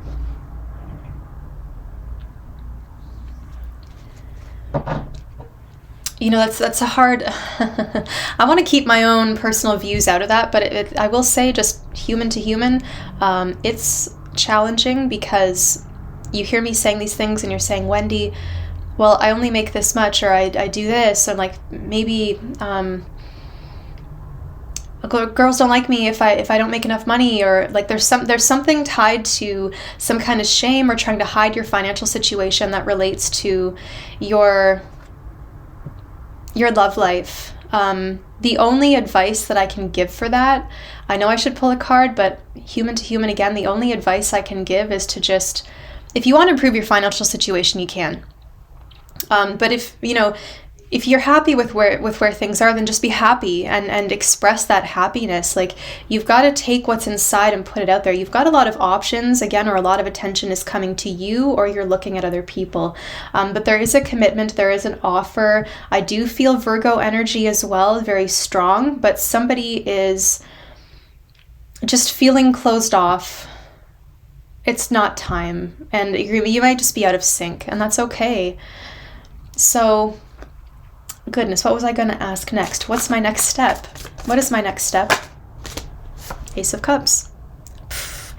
In terms of, well, something's got to give. Okay, so something is unavoidable with this card. We always see, now what's really nice is you've got two aces, so there are some new beginnings and something established, like very well established, I'm going to say. But the Ace of Cups, indicating something's unavoidable here. Something's got to give. And to feel it from the heart, what's in your heart? What makes your heart happy? If you want to be celibate, you can be celibate. If you want to be wild, be wild. But you've got to do what's in your heart, because right now I sense that energy is blocked. And that is what is creating a buildup of pressure. And eventually that something's got to give. You could have also been worried about perhaps an older masculine energy, perhaps in the family, or it's your partner, but you could be worried about somebody's heart. And so how do we look for more gentle ways of expressing and being together intimately without vigorously agitating one's physiology? But we do need that release, because something has, it's like you've got this seed here and it needs to be watered. Water that seed, Libra. Gross. Okay. Let's get one more card. Do you have any more advice for Libra? Any more advice for Libra in Taurus season?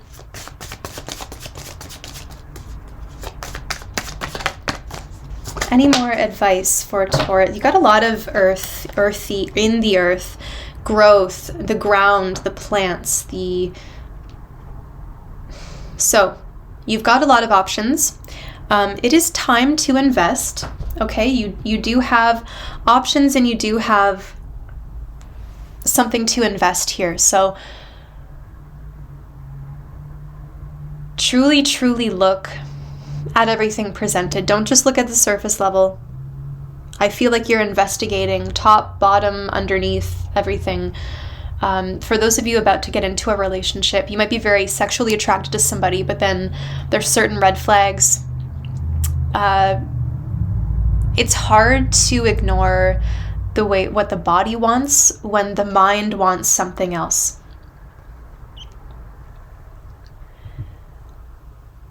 And so I guess you just have to prioritize, like really ask yourself what's more important, and where can you find common ground? Because it's investment time. And I see a lot of you making big commitments relating to moving, teaching, setting down some roots.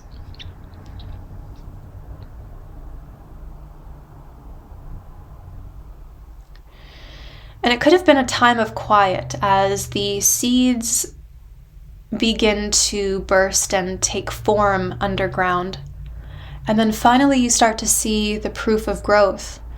And then it's action time. I do see finances improving this month after a period of delay. I do see finances improving in Taurus season. I see some of you paying down certain debts. Remember, we talked about 8th house activity, so you could be paying off a debt, someone's coming to you. But looking at reality, looking at the finances, looking at options as well. Again, because we talked about different ways of expressing ourselves and connecting to somebody intimately. So we do that. There are multiple options, and it's time to really look at what those are. I think it's important for you to look at what you've been prioritizing, how you've been spending your time, and to maybe there's like a bit of a wake-up call.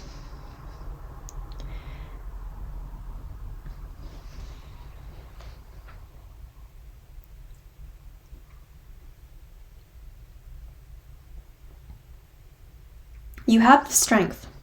Like, I am seeing an egg. It's an egg. Metaphor. Egg.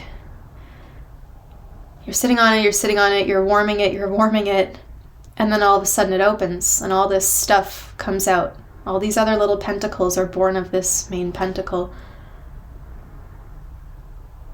So there are options, and the more that you water the seed you've already planted, when you pay attention to what you've already committed to, you're going to start to see a lot of growth and a lot of prospects and things improving.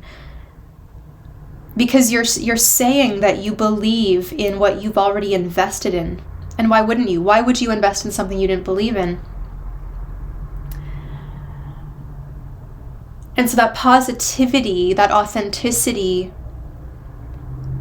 leads to more options. So one thing is branching out this month and leading to new options. So Libra, I will leave that there. If you'd like a personal reading, the link to my website is below. Thank you for watching, and I will talk to you soon. Hey Scorpio, and welcome to your reading for Taurus season. I know there's only like a week and a half left. I've had hell of a time getting these readings out. This eclipse season has brought so many surprises and last minute needs from a lot of different angles. So I know I've been quite absent from this channel generally, but here we are. So your reading for Taurus season, we had to maybe get through that eclipse yesterday in your sign because things really accelerated, and I'm hearing accumulated, but they really peaked yesterday, and then there was such a relief afterward, an absolute breath of fresh air. I hope a lot of you are experiencing catharsis and closure. There's great freedom in honesty. Honesty is so liberating. So Scorpio, let's see where you're at. Taurus season, some cards for Scorpio. I'm just going to be quiet for a minute and pull you some cards, okay?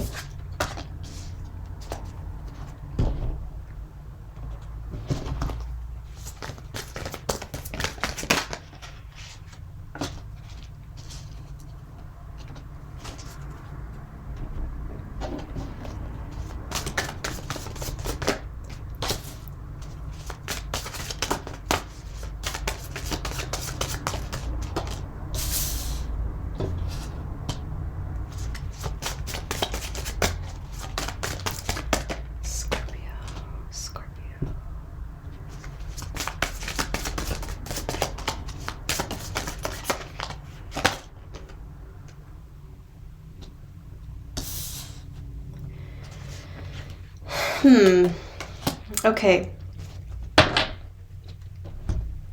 Now, interestingly, I have tried to do your reading probably 3 or 4 times and was experiencing a lot of blockages, a lot of interruptions. There was just constant something in the way. And every time I did that reading, though, I kept getting 9 of Cups, 8 of Cups. So you can see this kind of story happening where you want to go to something better. You're ready to find a place of permanence, a place where you can experience lush surroundings, you can settle in, you can see the roots grow from a seed all the way to the finished product. and receive it's a beautiful reward. There's something karmic happening with you right now, and you do seem to be feeling a bit vulnerable, very open. There's quite an openness. You might feel very exposed, and there's something about either your vulnerability or another person's vulnerability that's influencing the situation. Overall, you've got the Page of Cups, and often this card is indicating that you've been very affected by something. You can't unsee it. It's disturbed you. There's an artistry element to that as well. I'll get to that in a moment. But you've got this vacation card, and maybe the vacation is awarding you a break from vulnerability. Maybe you were feeling vulnerable, so you found a way out. It seems like there is a way out, and there's a way back to safety, a way back to solidity. We're moving from a place of emotional fulfillment, of happiness, and perhaps of passing pleasures, to a place of reality, solidity, commitments, loyalty, still experiencing those pleasures, but recognizing what happiness or pleasure, I guess, really means to you at this time. It seems to be changing definitions somehow. The way you feel is changing, and that could very well be when you go on a vacation, you come back to where you were, you see everything clearly, right? You get some time away, you get space, and it puts you into a different mindset because you're relaxed and there's nothing really expected of you. You're just there to be. And that's very much what the Nine of Cups is about. You're just there to be and experience.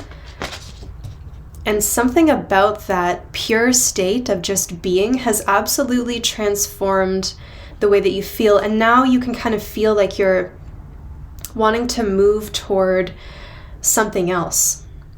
A lot of you could very well be taking trips near the water, traveling to coastal areas, spending time in mountains. But it seems like you were feeling very vulnerable up to this eclipse. I'm just showing you that imagery there in the Eight of Cups because that looks very much like a lunar eclipse. And after that point, even though this you'll feel the effects for a few more weeks, maybe even months, because chances are something's happened that's changing the course of your life here. And you can start to see some real sprout, some real... So even though you will continue to feel it, the peak of it was at that exact moment, May 4th. And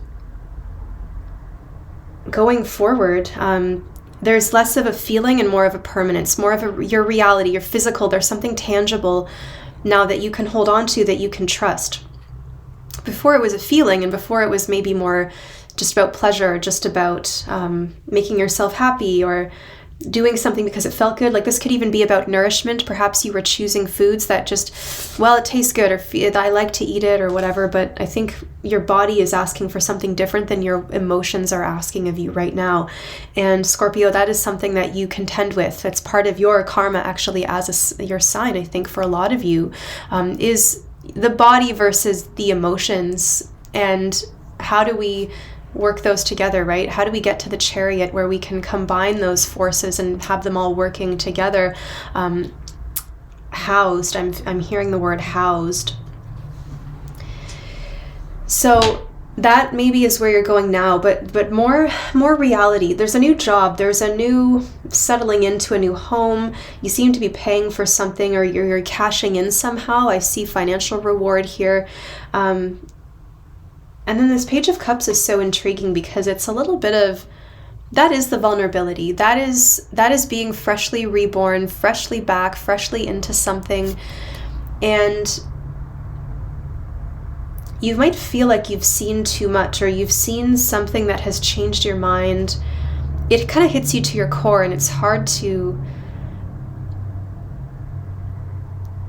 forget this or ignore it, deny it.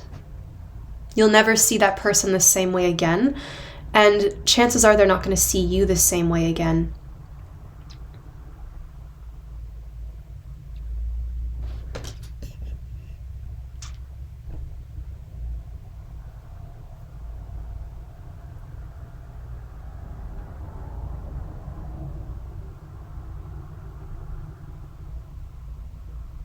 is it time to take a chance to get out of your comfort zone a little bit? Vacation from work in order to have a rebirth, to have a little refresh.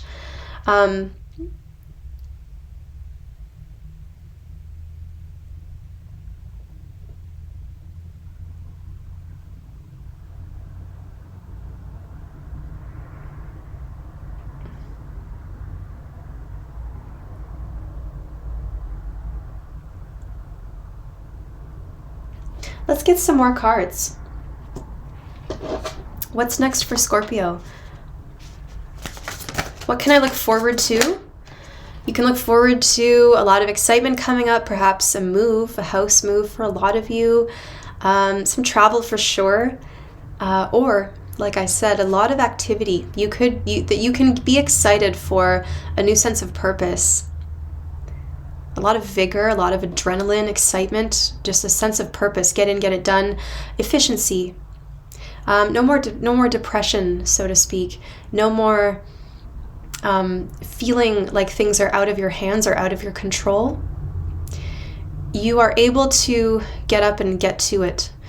You know, there's this call to action.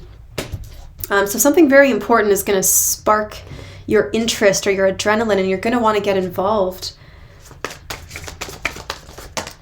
What's coming up for Scorpio? Yeah, it's coming up fast too. How do we take this to the next level? Where do we go from here? I'm ready to invest. I'm ready to expand. I'm ready to take this to the next level.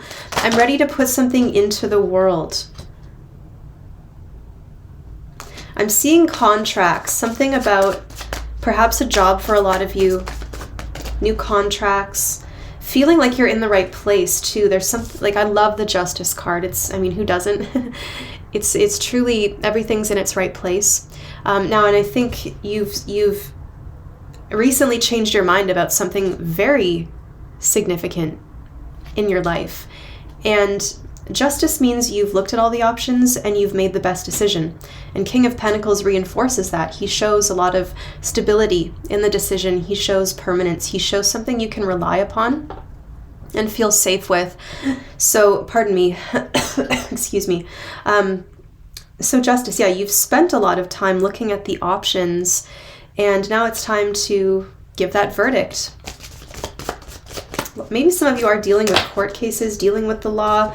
You've got Temperance here, so it's going to take some time for everyone's side to be heard. It's going to take some time for all the pieces to fall into place, but they will. And it's time to show forgiveness. It's time to show that we've moved on. We've leveled up somehow. We're not the same person that we were. We're exhibiting a wisdom and a professionalism. We're exhibiting that we've put in the time, we've put in the work to make something right, to make something well. So your health is improving with this card. Your outlook on life is improving with this card. Your experiences are improving because you're demanding better for yourself. You're not just going by what makes you feel good in the moment or helping someone else in the moment.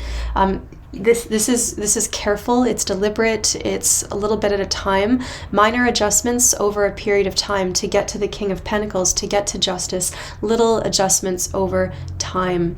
So you have to put in your say, then the other side is going to put in their say, and then you put in a little bit, and then the other element or person or whatever puts in their part. So you're working together, and there's a beautiful artistry here.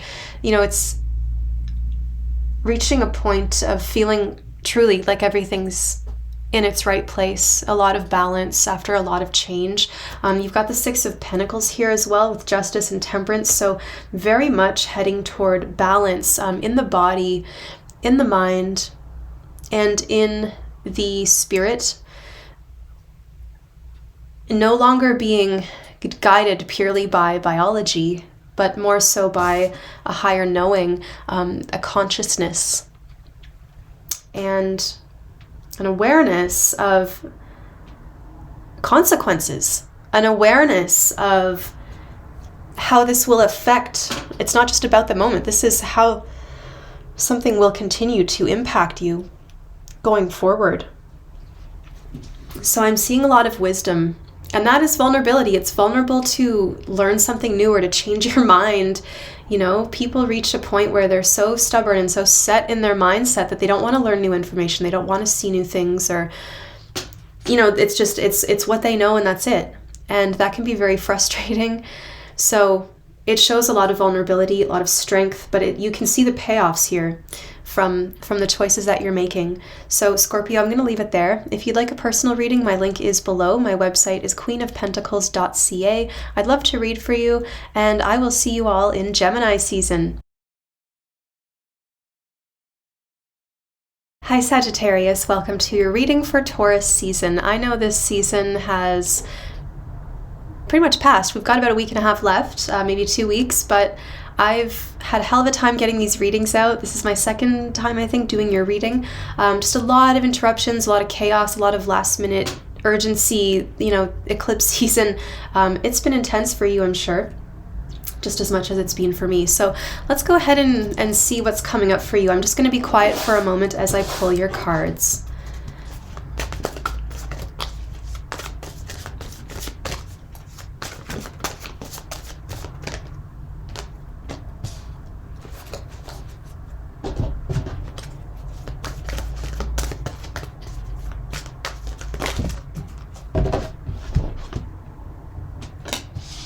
Okay. Wake-up call and detoxification.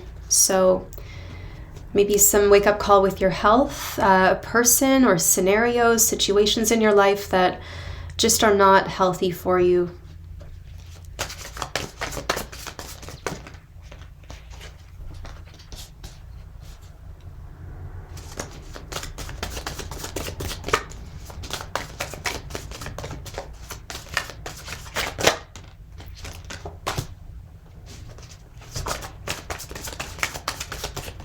I'm hearing that in your life, I don't know if it's you or another person, but someone is very particular. They've got a lot of options, and there's a way that everyone could be involved, but like someone is very particular about one thing in particular. I said that word too many times. They're very selective, or perhaps somewhat hard to deal with. It could be a child. Somebody's hyper fixated on something, and it is a little childish. It's one story. We're going to see a few more.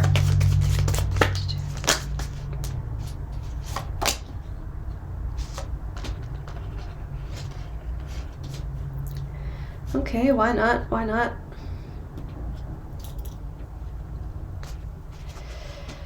Okay, let's get all these settled here. All right, Sagittarius.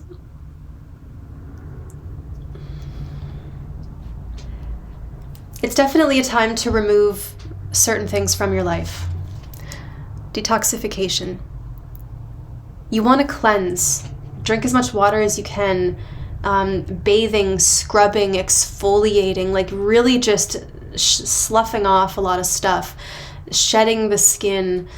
Purging the body of toxins, removing toxic people from this scenario, or removing yourself from an unhealthy relationship or situation. There's been a wake-up call, something that has alerted your attention. It could have come out of the blue. Maybe it was a health issue. Maybe it was someone's behavior that really showed you who they were.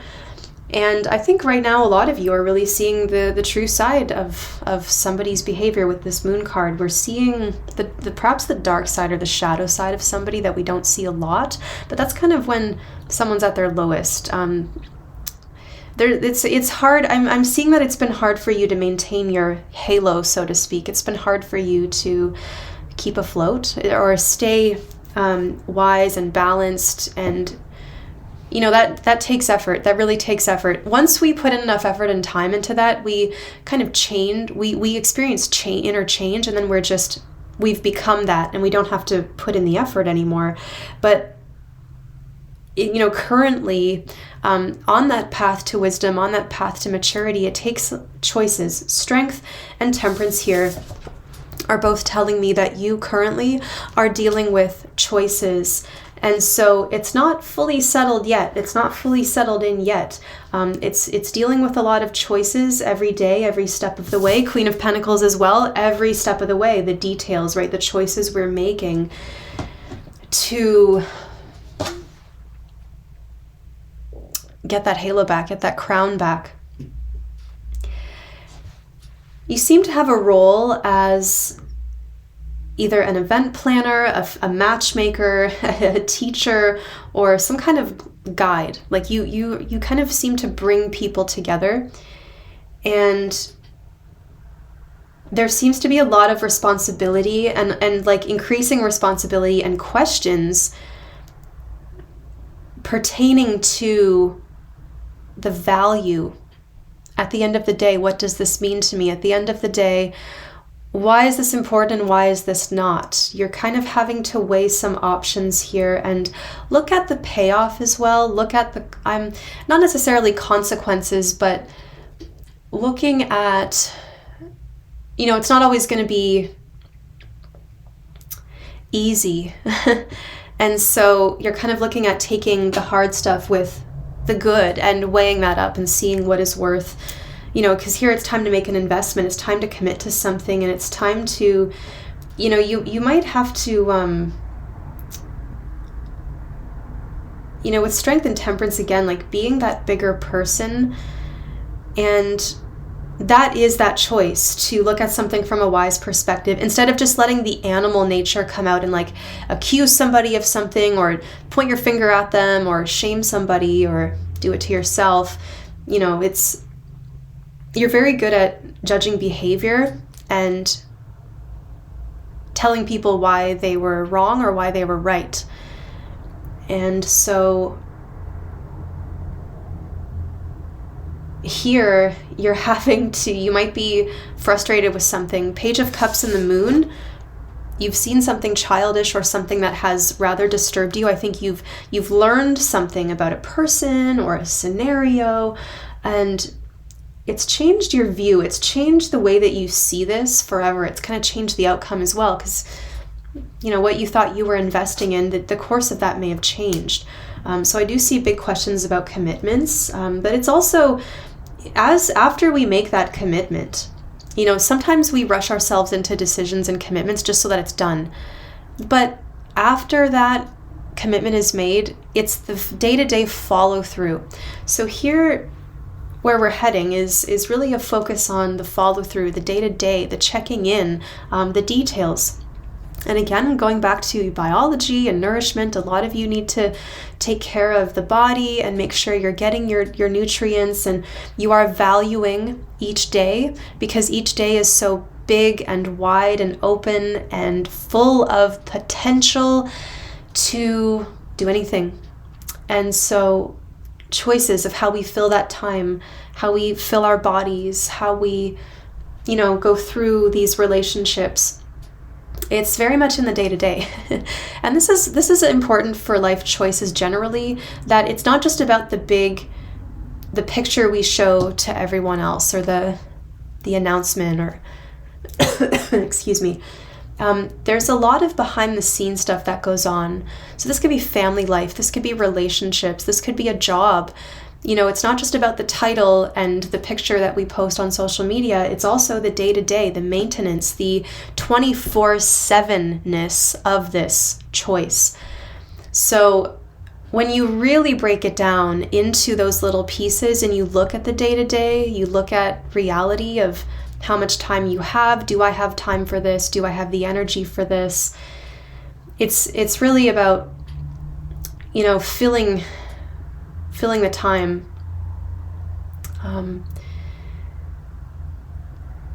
Sorry.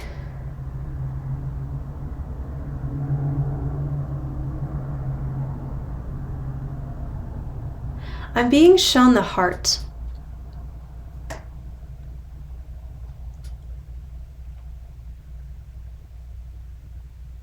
The heart needs a purge. Maybe the heart needs a bit of flow, get some cardio or just a nice walk in or something. But also the heart is the center. And as I'm talking about the heart, I don't know if you can hear, but my wall is starting, like it's just crick, crick, crick. There's slight adjustments in the heart for you, Sagittarius.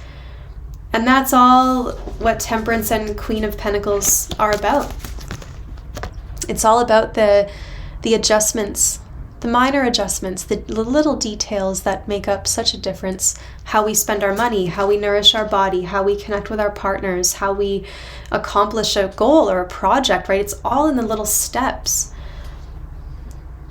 But I do see that there's been some hard decisions about like what the day-to-day actually looks like versus that big like picture, 10 of Cups, kind of like family photo type thing, versus the day-to-day existence and what goes on behind closed doors, for example. You've been very patient, and I think that you've become a bit lonely in this patience.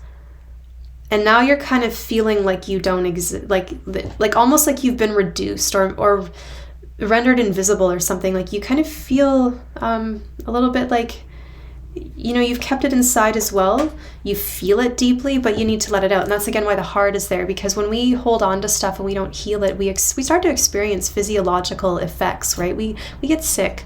We experience chest pain or stomach issues or muscle, like that energy. If we don't deal with it and purge it and heal it and replace it with something healthier, then it stays in the body, it stays in our soul and our spirit, it stays in there, and things try to go around it, but it's in the way. It's like this big block in the way. So now we're kind of looking at this blockage that's in the way. And what we need to do, first of all, is express ourselves creatively, or through therapy, or through talking to a friend, or through singing, or something that is cathartic. We do need to express a bit of sadness with the moon card. There's also something about like, it makes me nervous, I don't understand it, or I don't know everything. So you're kind of looking at what you do know and what you don't know. Well, how do I get myself to a place of trust? I have to learn what it is that I don't know so that I know. And then now I know, and I'm safe, and I can go forward and give my love and be here and show up and be a place. There's a lot about being a place of safety for others, which is really lovely. Lending a helping hand, being a good friend. I think there may have been a recent event or something, or a get-together that has sparked a lot of these philosophical questions in you, but I also think this wake-up call could have, again, been biological, been related to your body, to your physiology. So let's just pull a few more cards and see where what can you look forward to? What can you look forward to? I always say life is all about having things to look forward to. So I know we say you should be in the moment, but you've also got to have things to look forward to. Come on. My Venus is in Sagittarius, so I'm definitely always looking, to the next sort of thing. So what can we look forward to? Sagittarius, what can we look forward to? Justice. You've got some similar cards to Scorpio, so you might have Scorpio placements or dealing with one, but maybe watch their reading if you're interested, or anyway, Justice. So what you can look forward to is, after a period of deliberation, looking at all the options, looking at the details, looking at everything with a magnifying glass, you can look forward to a decision that you trust, and it's the right one. Just, with the sword upward here, we have mental activity, so there's a lot of going back and forth, thinking about something, dwelling on it. It's taking up a lot of your mental energy, but that's good because it's going to lead to a positive payoff. You can look forward to the decision being made. You can look forward to being in the right place. You can look forward to being stable and safe. Is truly what I'm seeing. What else is coming up? Okay, Six of Swords. So there is a decision to move on. It could be you just can't get through to somebody. So you're just kind of, all right, I'm just going to walk away from this then because I don't think I'm getting through to you. You reach a point where you have to decide to walk away. Some of you are applying for visas, I'm hearing, and I do see that happening in your favor. There's been a period of uncertainty and vulnerability, what's going to happen, and then it's a lot of consideration, and then boom, here's where I belong.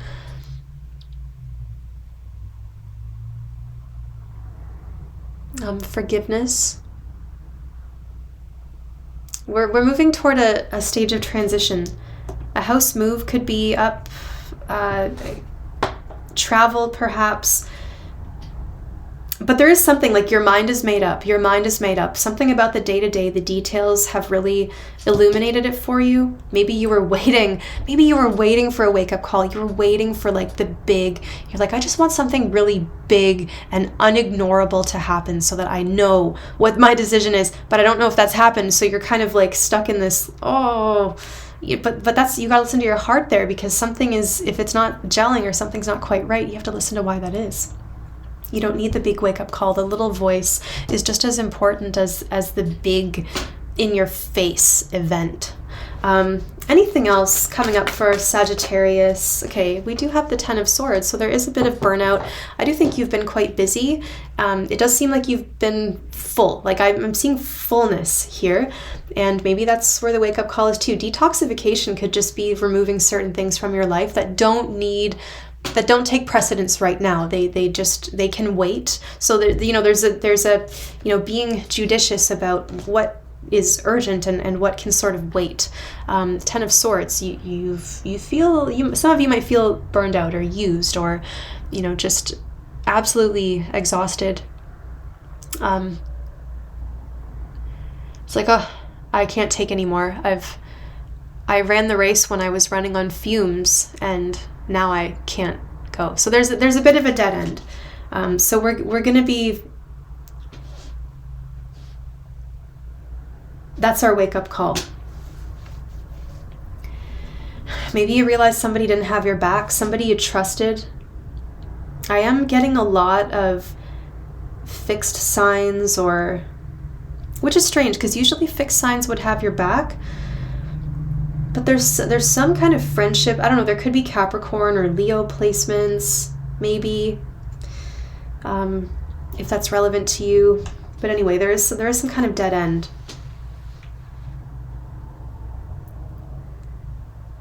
But I think it's also knowing, I'm seeing a peace sign. So even though it's like long after I'm no longer a part of this, I still want this to go on, or I still want there to be peace.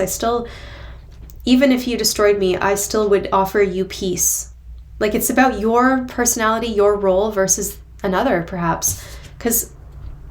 And I don't usually see this as a peace sign, but I feel like he's, you stand for what you stand for to the very end. And that's what makes you beautiful. That's what makes you you.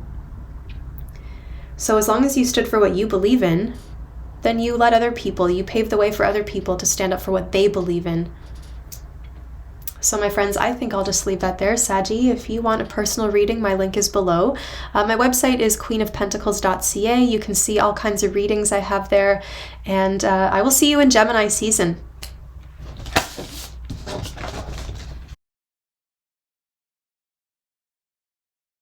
Capricorn, welcome to your reading for Taurus season. I know I'm quite late. Taurus season's almost over, but I'm determined to get this out. I've just had a hell of a time. The eclipse season has been so tumultuous, a lot of last minute changes, urgencies, needs, just so many last minute unexpected things.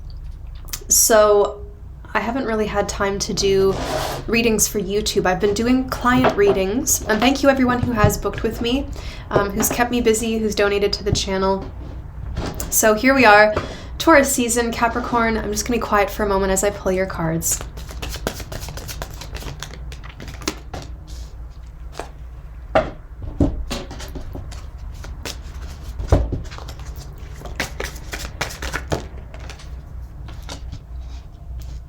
Okay, Capricorn needs a bit of a break. You've got solitude and quiet time. Capricorn, time out.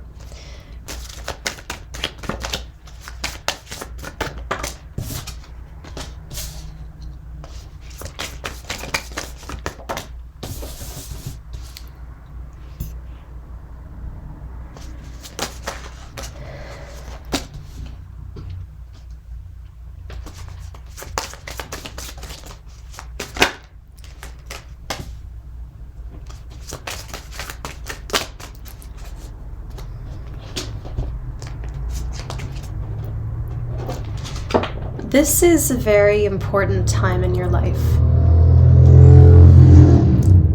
Just move the cards. See, now they're not centered and it drives me nuts. I don't know if... Yeah. Well, anyway. High Priestess, the Star, King of Pentacles. Okay.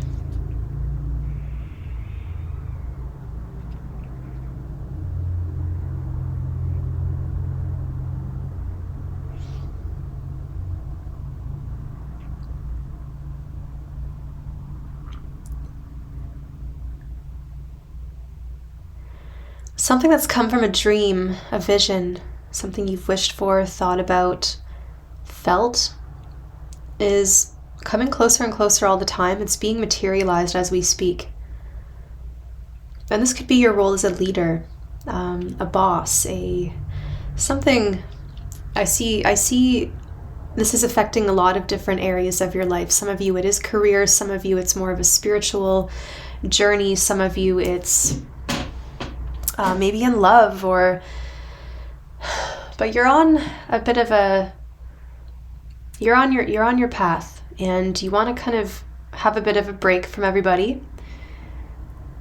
You might be closing the curtains, locking the doors, and not answering your phone at this time. It is a time of quiet. It is a time of solitude. It's a time of hiding out, for lack of a better word. Not that you're hiding from anything, you need to figure something out, or purge, or sort out your thoughts, or plan something really big, and you just can't deal with any distractions right now. So there's so much inspiration. This reading is rich with inspiration. It's rich. It feels luxurious. It feels beautiful. It feels pure. I feel inspired.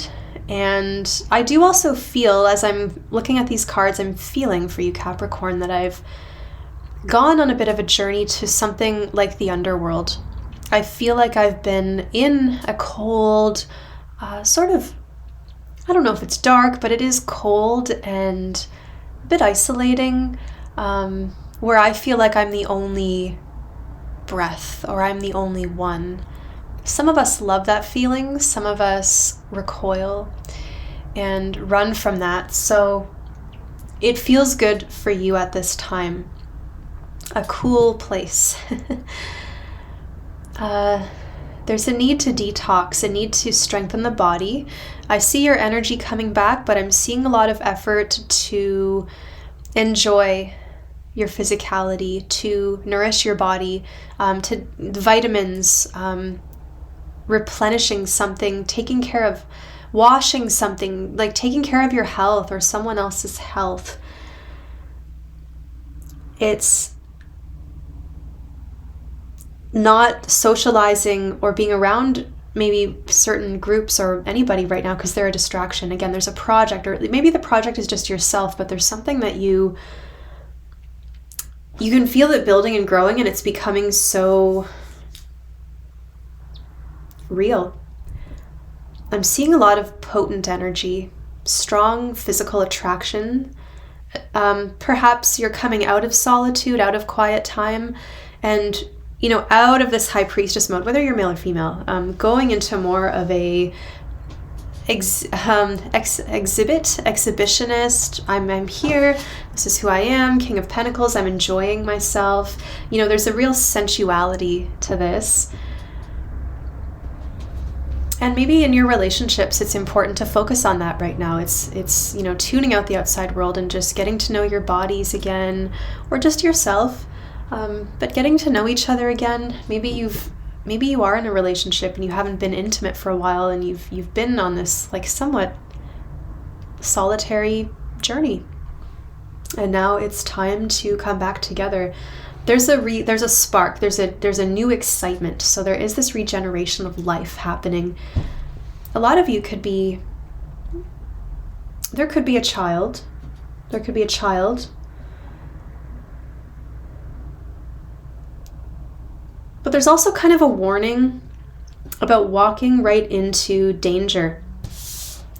Like this Ace of Wands is big and shiny and it's loud and it's like, hey, come get it. Look at me. Come get it. Come get it. I'm over here. And the Fool is ready to walk right off that cliff toward that wand because it looks so promising and shiny. So beware false promises as well, because I feel like I can't help but worry about this Fool a little bit in this scenario. It seems like he's being led astray. Someone's being led astray. But there reaches a point where the King of Pentacles tells me this has been solidified in reality, so it's happened enough, and that poor Fool is like giving in again and again. So there comes a certain point where we have to take accountability for our own choices and our own behaviors, especially when certain patterns have been established. I'm seeing an initiation. It could be a new job, a new journey, a new path, a new home, a new garden, planting your seeds and looking at your plans, and now it's time you've come up with a plan, something that's best for everyone, and now we're looking at this blueprint and we're putting it into action. We are putting it into action. Whatever, like I said, whatever's been planned or thought about or dreamed of is now in reality. And as you know, the Fool is a nice card as advice because it tells us that just go with the flow, just be happy to have this day, be happy to have certain moments, but to not be so oblivious to the outside world or what's really going on that we continue to walk into these traps or these unhealthy scenarios. But whatever you need to take action on, or if you're looking for inspiration, in order to get that, you just need to spend some time by yourself and without outside influence or noise. A lot of hope. A lot of you maybe working as a receptionist or dealing with files or paperwork. Again, blueprints, plans, and how to enact that, exercise it in the world.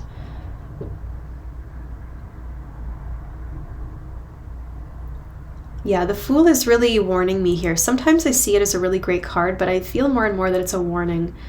Just don't be foolish. Don't just walk into anything thinking that you won't be affected or that you won't be touched. That's just arrogance, and it's not reflecting reality. Something that you could mindlessly walk into or say yes to could end up taking up a lot of your time, a lot of your life, a lot of your space. You know, this King of Pentacles with his vines all over him, he looks like he can't move.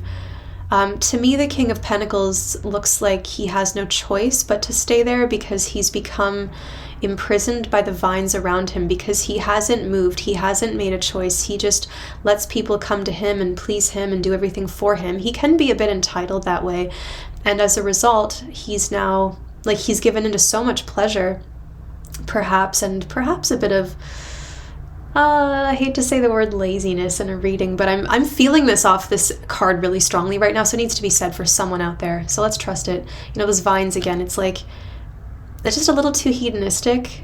He's now encumbered by the weight of all of that indulgence. Now, Capricorn, what can we look forward to? Page of Pentacles. Okay, well, there is hope. There is hope. Now, sometimes with this card, we plant a seed and it doesn't really yield the result that we want, but we learned something in the process. So no matter what, you are taking something away from this, and I think you're also getting the satisfaction of being hands-on. You want to be hands-on with this, and you're getting that satisfaction. So there's a study, there's something new that you can learn, going to the books, learning how to heal, learning how to help, there's something new you want to apply to your life, to your work, and here it is. It's a little bit of experimentation. Pages are students, so they're just learning. But that's the fun part. He doesn't have the pressure of the King of Pentacles, but also what you can look forward to is a clean break when you can stand up again and maybe make that choice. Like, hey, I can't stay. There's something about staying in one place too long or putting up with something for too long, indulging too much in one thing. Maybe your diet is all one food. Like, we just need a little bit of variety, a little bit of air, a little bit of flow, right? We need to have some movement, some fire.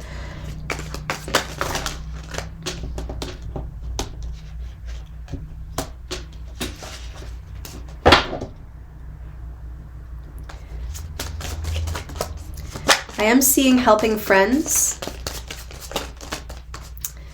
reaching out, connecting, kindness. That's the key here. It's kindness. We're not going to get anywhere if we're not kind to each other. We don't see the humanity in one another. Justice. That card peeked out, and I wondered if yeah, so justice. So there is a lot of the signs are getting justice after this eclipse. A lot of the signs are getting justice. Decisions made, my mind is made up, and this is what's going to happen. And this indicates too that we've spent a lot of time going back and forth. We've listened to all the options, we've listened to all the voices, we've looked at all the evidence, and now it's time for us to make a decision based on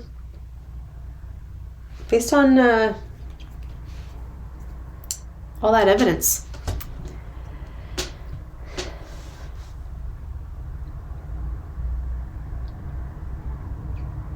I am seeing balance to the finances. Now, don't get me wrong, King of Pentacles can be great if you are looking to settle down. Maybe you're finding your forever home, a place where you can settle down and have some roots and let the ivy take over the fence. That's what we want. But for you, your body, your personhood, your life, your experiences, don't become complacent with something that is just holding you in place but not helping you. And how do you know that it's not helping you? How do you know if it's just keeping you in place? You know, because it feels like it, you know. So what you can look forward to though is some new seeds, some new friendships, some new connections, helping hand, and excuse me, decision made in the right place with the right people. Everything's in its right place. So Capricorn, I'll leave that there for Taurus season. I'll see you in Gemini season. And if you want a personal reading, my link is below. It's queenofpentacles.ca, and I'll talk to you soon.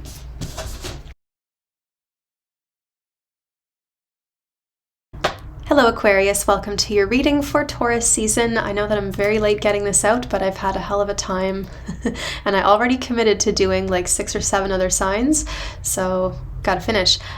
So next couple weeks, I guess, let's see what's coming up before Gemini season. Aquarius, what's coming up? Eclipse season has been kicking my ass. How about you? Aquarius. Pluto too in your sign, oh my god. Ah, jeez. All right, Aquarius.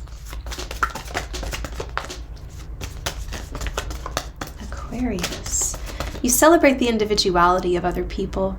That's something I really love about your sign. You take an interest in other people. You're always the one who gives the nicknames, or you notice the unique qualities about other people, and that, you know, that just makes them feel very special. And that's what makes you special, is you see the special bits in everyone else. All right, Aquarius. Release. So a big time of purge, release, letting go of something, announcing something, releasing. Okay. Be honest with yourself. Release and be honest with yourself.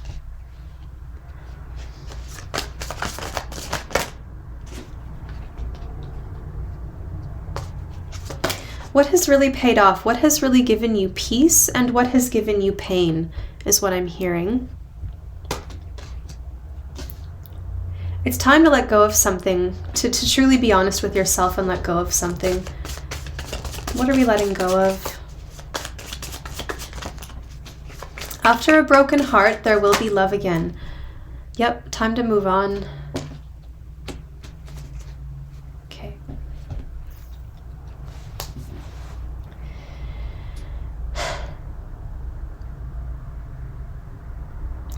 You're looking at how much something has paid off for you, where it's gotten you, what you've put in, what you've gotten out of it, what other people have put in.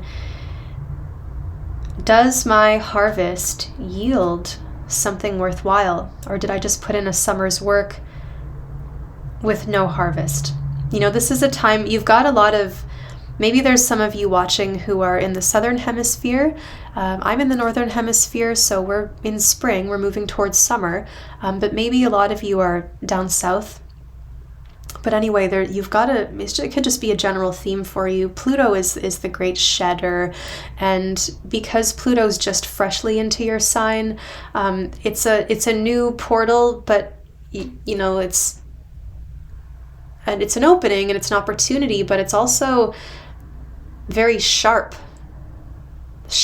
because it's the newest, the freshest cut, like the freshest opening.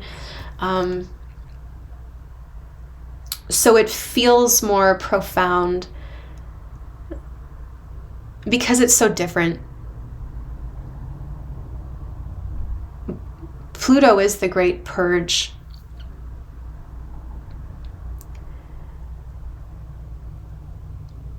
And all the things that make us sick, so to speak, that need to be purged. So huge themes of release, purging, harvest, moving on, letting go. Your heart is exposed. There's a vulnerability here. And it's time to heal. It's time to fill up that heart. It's time to close up those wounds and let the heart heal. Because this is the thing, you're afraid to remove something from your life as much as it's hurting you. You're afraid to remove this from your life because if you remove it, it'll leave empty holes. You think that if you pull those swords out of your heart, it's just going to leave empty, gaping holes and your heart will bleed out. But Temperance and the Knight of Cups are here with full cups, healed, and pure love, pure intention to fill up those holes. And there's something about realizing this, that there's other options or other possibilities or other ways to experience fulfillment or whatever that means, that allows you to kind of walk away. You're feeling very over something. You are ready to move on. You're ready to explore something. Your feeling is really leading you towards something else. Your intuition, your soul, it's like you just wake up one day and you're like, I really feel like I need to go here. And then there's just this undercurrent with you right now, this undercurrent that's kind of taking you somewhere else. But you've got some things to close up first. And the more that you allow yourself to follow this new path, the more gifts you start to experience. And that's about living in alignment. It can be heartbreaking to make this choice. It might not necessarily be fair to everybody. Like, let's say you're in a really beautiful relationship, but you really feel called to go and live in a different place and do something else, even though this person won't come with you. And now you've got to make this choice about staying with them to make them happy and keep things status quo, maintenance, or do I take this chance where I really feel myself being led? I don't fully know what that new life looks like yet, but I've got to trust it because I feel it. And feelings don't lie. Feelings don't lie. We can rationalize all day long. We can try and look at option A, option B, tell ourselves, ask other people's opinions, convince ourselves, like say it till we're blue in the face.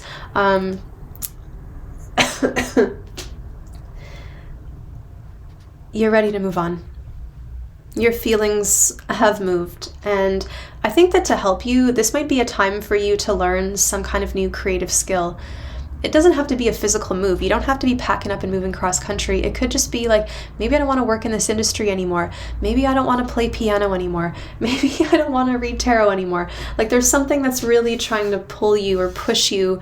And again, you feel yourself going there, And it's your higher self. It is coming from your higher self, but you don't fully trust it because you don't know what's around that mountain yet. But you know, and look, you've got to leave your horse behind too. You can't even bring your horse. You have to dismount that horse. The horse was able to carry you across land, but now you've got to get into some hard terrain and get to that mountain, get to that coast, and do it yourself on foot and purely by your own intuition and your own guidance to be able to find what you're looking for. Do I know what I'm looking for? No. Do I have to? No. You know it when you see it.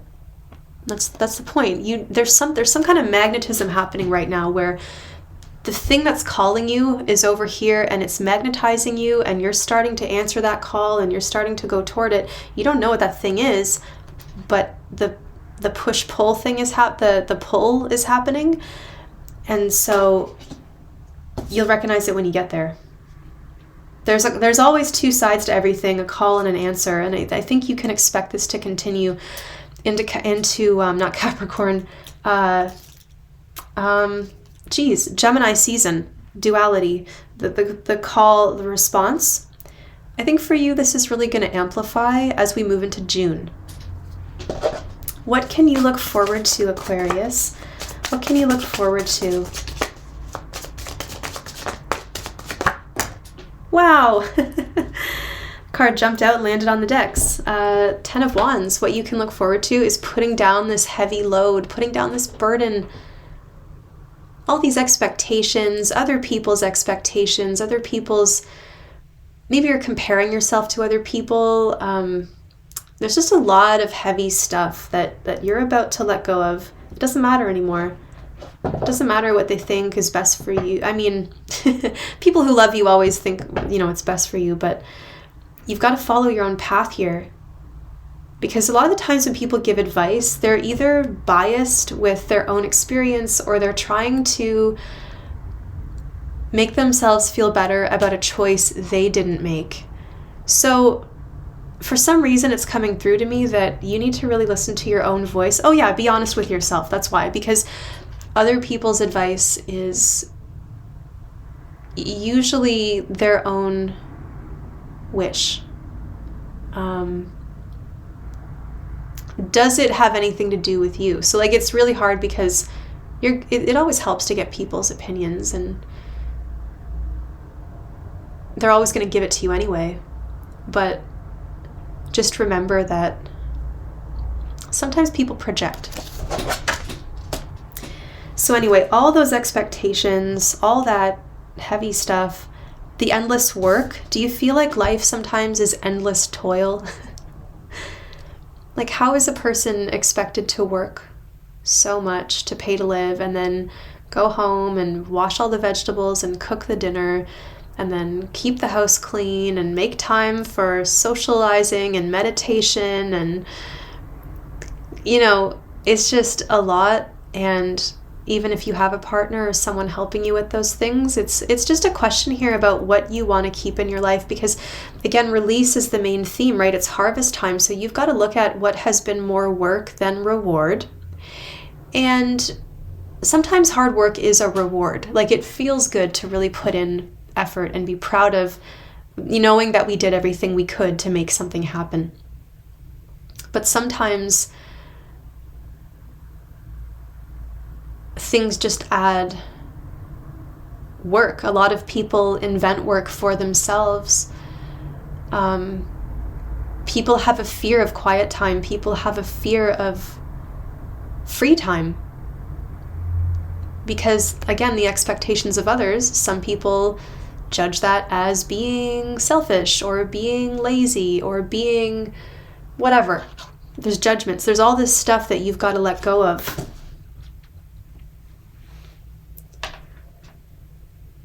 Someone has been hurt, and I don't see them staying where they were. I think that they're changed by this. They're trying to keep a smile on their face, but I think someone's going to end up moving on.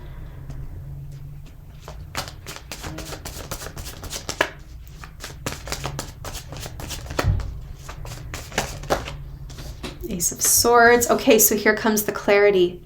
After you drop all those wands, that all that Look at that. He can't even see where he's going. He's taken on so much.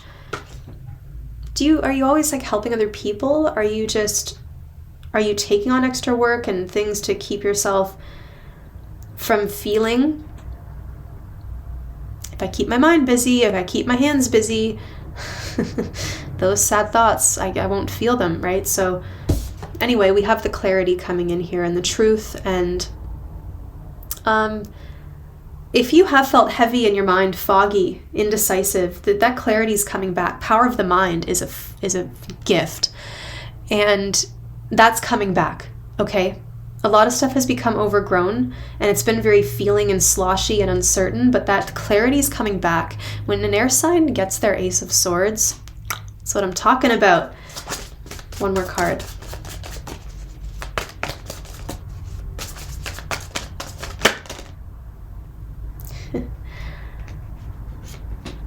Chariot. Boom.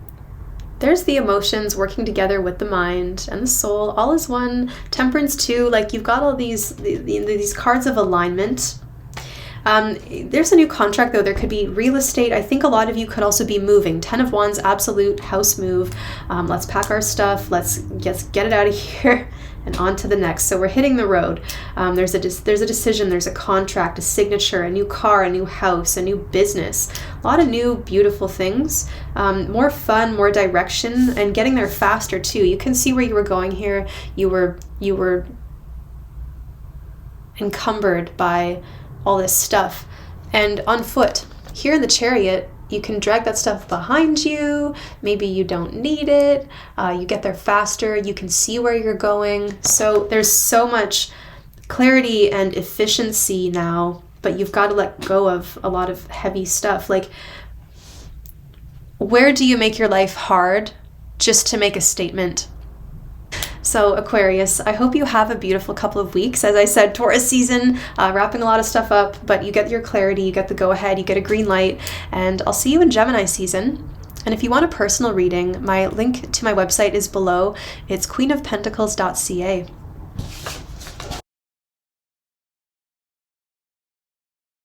Pisces, welcome to your reading for Taurus season. I'm so sorry that I didn't even get your reading out for April. These Taurus season readings are coming out pretty late, but I'm determined to finish them up. Started them weeks ago, and it's just had a hell of a time in eclipse season. So I hope you're doing well, and I just wanted to apologize. And let's get into your reading. Pisces, Pisces, Pisces, Pisces.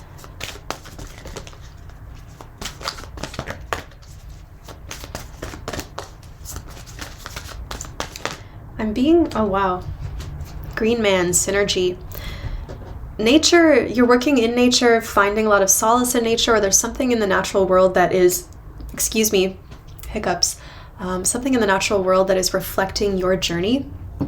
And oops, as I was shuffling, I was really drawn to this little shell. My friend Night Sisters Tarot on Instagram had sent it to me. I ordered some candles and stuff from her maybe last year or the year before. She's a Pisces, I think, or a Gemini. She's got, anyway, those placements. And I was really drawn to this shell. So anyway, the fact that this little shell, Pisces energy, Pisces person, Green Man synergy, interesting alignments, some synchronicities with nature for sure. This is nice too, because it shows me that your inner world is mirroring the outer world, vice versa. You know, springtime, things are coming back to life. It feels good. It feels positive. You're in alignment. You're in alignment. Working with the elements. All right.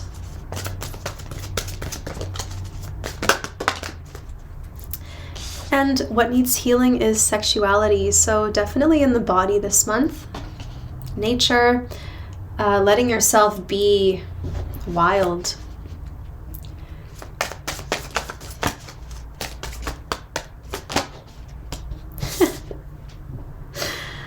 This card, it makes me laugh because that card is sexy. It is. It's raunchy. It's like rock and roll kind of. Yeah. All right. Pisces. But there's a shyness there as well, and you may have felt closed away or closed off for a long time, burying parts of yourself.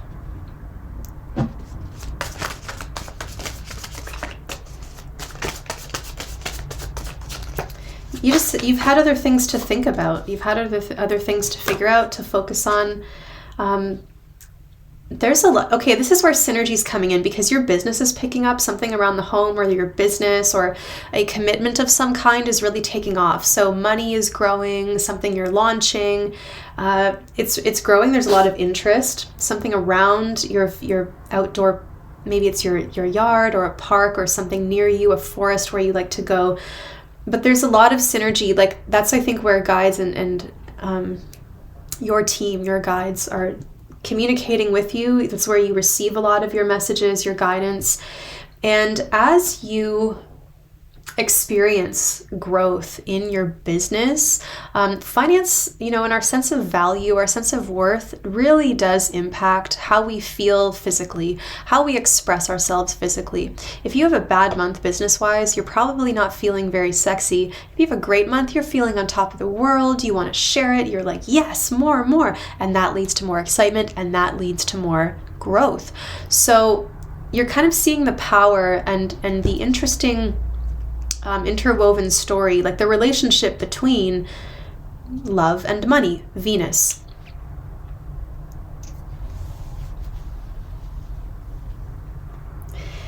Seeing evidence of the divine in nature. Hildegard von Bingen, the Empress.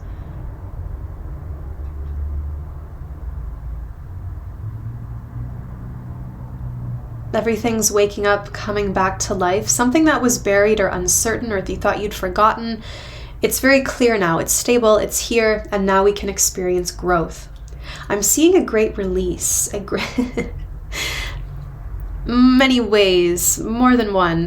But if there's something that you need to put out into the world, this is where you're doing it. This is the time to invest, because what you're investing in or what you're putting out there is going to come back to you. So maybe it's a time where you're accumulating supplies or ideas or putting everything together, making those connections, making the plans, and then executing them. But it will come back to you.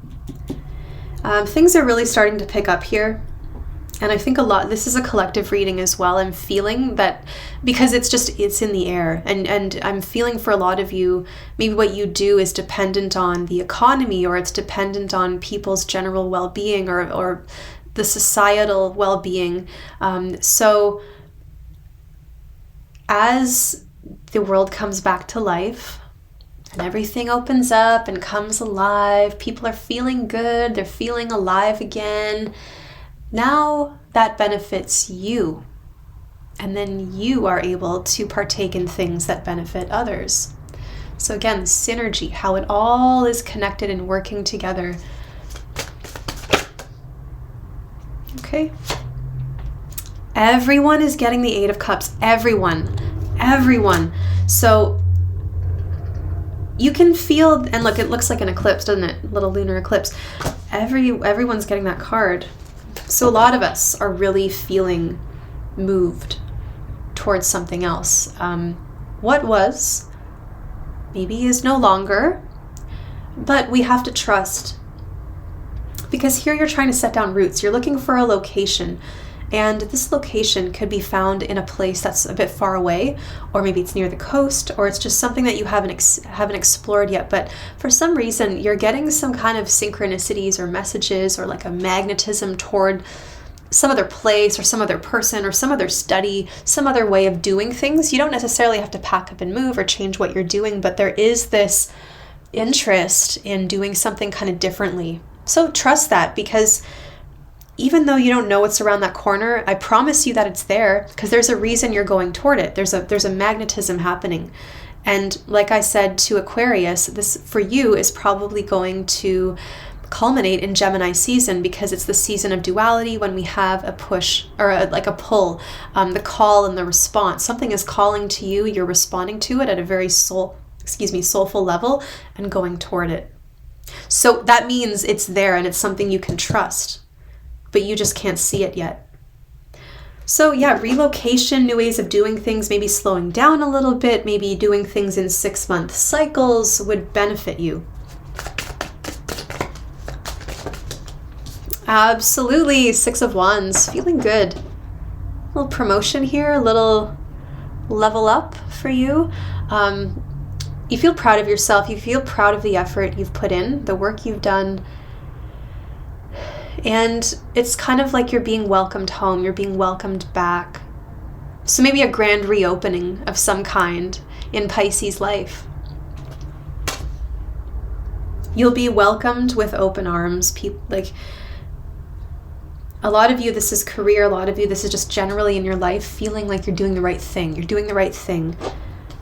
Safety, commitment, trust.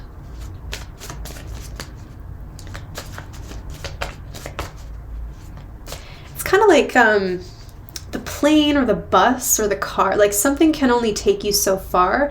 There is an element of this journey that must be done on foot. So there's something in the terrain, something you're trying to find.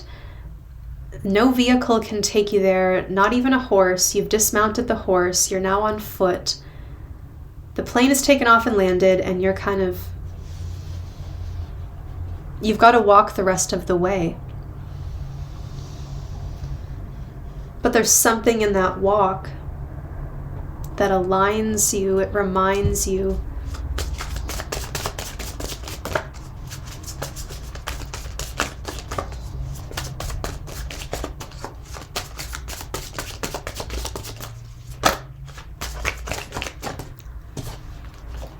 Star. Beautiful. So really what you're doing here, like it's affecting a lot of people. It's what's best for a lot of people. A lot of healing when we talk about that. Pouring water, giving love to the environment around us, plants, people, helping. I'm feeling phone calls, something about conversation, maybe something about being on the phone, a phone service. But finding that guiding light that was just in your heart before, now that you've decided to take this step, it's getting closer and closer all the time. It's becoming more evident.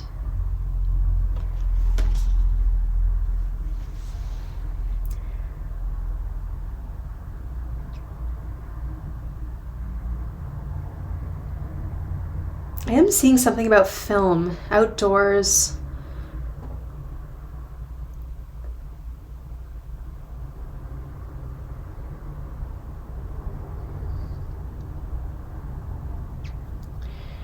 And someone is maybe offering you something and it's kind of like, it's right here, I've got it. Well, how much more obvious does it need to be? Here, I'll remove myself and I'll just give you the pentacle. The Knight of Pentacles is saying that I'm just going to remove myself and just give you the pentacle. Because you still didn't trust it or see what I was offering. Because you were maybe afraid of my armor. Well, I was afraid too, that's why I had the armor on. So I'll just give you the pentacle. And then boom, take off.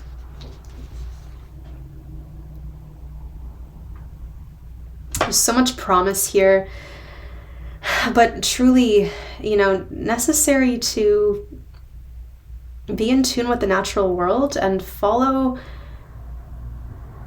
your intuition. But not just I'm hearing too that maybe it confuses you. So you need to have some kind of physical reminder. Like, let's use the example of someone going through the woods and like having to mark off the trees, right? You go on a hike and they've got the markings so you know where you're at and that you're on the path. Maybe that's what you need. You just need to mark the path. Because this plane wants to take off and land, but it's got to have a runway. It's got to have lights and guides that say, okay, you're home, come on down here. And then we land and then boom, we get to that safe place. So safe landings for sure, Pisces. It feels like relief. It's a bit of a ride, but it is relief, and there's a lot that you can trust. So Pisces, I think I'll leave it there. And I'll see you in Gemini season. If you want a personal reading, I've got lots of readings available. Different kinds of readings is what I mean by that. So check out my website. Hi Aries, welcome to your reading for Taurus season. I know I'm very late with this, but I started and I'm determined to finish. Just eclipse season threw me a lot of surprises that I had to deal with. So here I am. And I'll see you again very soon in Gemini season. Aries. Next few weeks, Aries. Aries. Reflection. Okay, so things are changing. It could be a bit of a quiet time for you. Wow. Inner child. You may have to look at, maybe you're dealing with a child and you're looking at what your experience was like as a child and kind of trying to make it better for your own. But I think something about this time, these eclipses have brought major change, a lot of questions to us, and what did that inner child need? We're all just children inside, right? That we had to grow up and we had to take on more responsibilities, but there is still that very primal urge to play. So I think I'm hearing as well, reflecting on children generally. You know, activating or bringing out your inner child will definitely help with any children that you're dealing with in your life. But why can't I say it too? Is there something that you couldn't communicate properly or you never got to? That inner child that wants to belong and wants to feel safe, but isn't really sure and needs a comfort. Looking at other people that make their lives so hard willingly and asking yourself, why don't they just play more? Why don't they just let themselves be children for a day? You know, people make their lives so hard. They grow up and they invent work for themselves.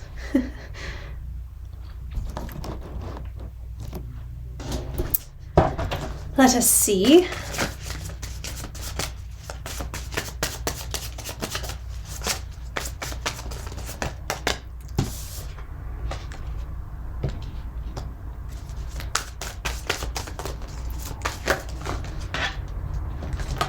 Okay. New lands. It looks like you are moving or you have moved or you're thinking about it. Someone might be a little possessive.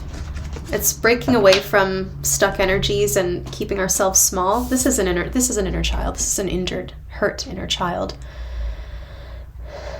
One who was taught to fear, one who was taught to keep things close to themselves and not talk about their passions, or, you know, maybe a kid who was made fun of, or a kid who didn't really trust their parents or wasn't supported in the way that they needed. And there's something about this time period that's really making you think about this, that part of you that wasn't fully supported, maybe.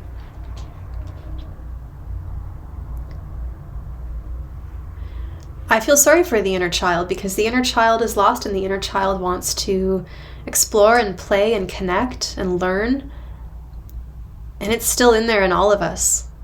But our adult minds and our adult bodies take over and create all these rules and we make it hard, right? We create restrictions and we say, no, I couldn't do that. I can't do that. Why not? Well, that's just not how you behave.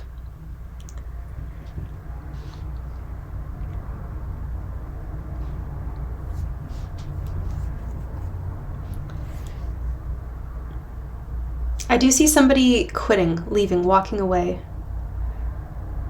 Someone wants to move forward, but somebody wants to keep things exactly as they are. They're afraid of new things, and this is causing a division, so there's some kind of arguments happening. On the other hand, someone may have wanted to keep you behind or hold you back or keep you in place, and you've said, no, I'm sorry. And if they persist with that mentality of keeping you in one place, maybe you had to make the decision your own and keep it to yourself. Okay, well, I'll just do this plan without them because I don't have their support anyway, so I'll just do it and then they'll have to deal with it. That's kind of where it stands right now. So there's been a very clean break.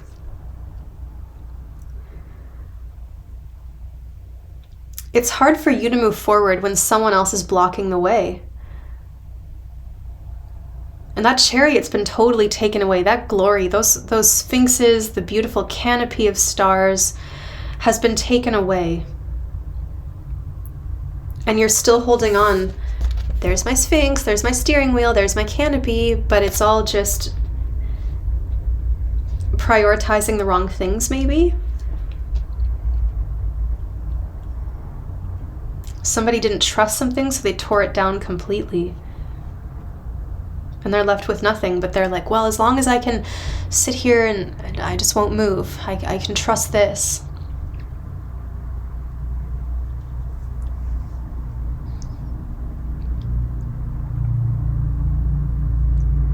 Somebody is not a team player. Somebody is gonna get what's coming to them because they haven't been a team player. This could be a selfish landlord, a selfish boss, a selfish partner, but scared. Somebody that selfish is not, I think they're scared deep down. And that doesn't excuse their behavior, it doesn't make it okay, but that is a scared inner child. Scared of having something taken away from them. Why would I move to the next level? Why would I do this if something's just going to take it away one day? Why should I grow a garden? The birds will eat it. Why should I have a beautiful house when someone will destroy it? Why should I fall in love when someone will break my heart? And it's this cold cruelty, I would say, this person ends up feeling very alone, and then at the end of the day they're looking out, but what are they able to attract with that mentality? So we have to have this opening and a little more trust, a little more adventure.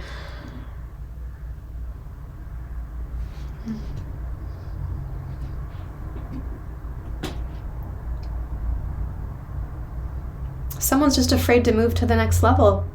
Maybe they've experienced something bad in this vein before. And you can't really fault them for it, but over time, I do see that there is an opening. There is a willingness to hear what someone has to say. There is a willingness to have a conversation. But the conversation seems to happen after the action. And that's just where it becomes disjointed. And that's the reflection period. And it's like, man, look at how I handled this. You get to that point, you're looking back, you're going, whoa, I could have handled that more maturely, I guess. But, I learned not to trust, or I learned to just sort of, the organism does what makes the organism successful. So if the child learns to manipulate or lie or keep things to themselves, then that's what they do. If the child learns to be open and is supported fully in everything that they talk about or express, then that is how they learn to communicate. So again, it's going back to a very rooted place. But what grows on the surface is a reflection of what's underneath. Into those roots. So you have a lot of fourth house stuff going on, and it's not even close to Cancer season, but Mars is in Cancer, your ruling planet is in your fourth house. So you've got a lot of activity related to family, belonging, safety, your identity, where you belong, right? What can you look forward to? The Queen of Pentacles. You are safe and supported. Look at this rabbit. Now, rabbits are animals that are hunted by humans and animals in nature. They have many predators. They don't have any prey because they just eat grass and flowers. So they're very gentle, they're very vulnerable, but the Queen of Pentacles doesn't harm this rabbit. She says, come to me and be safe. Come to me and find shelter. and I'll never let them hurt you.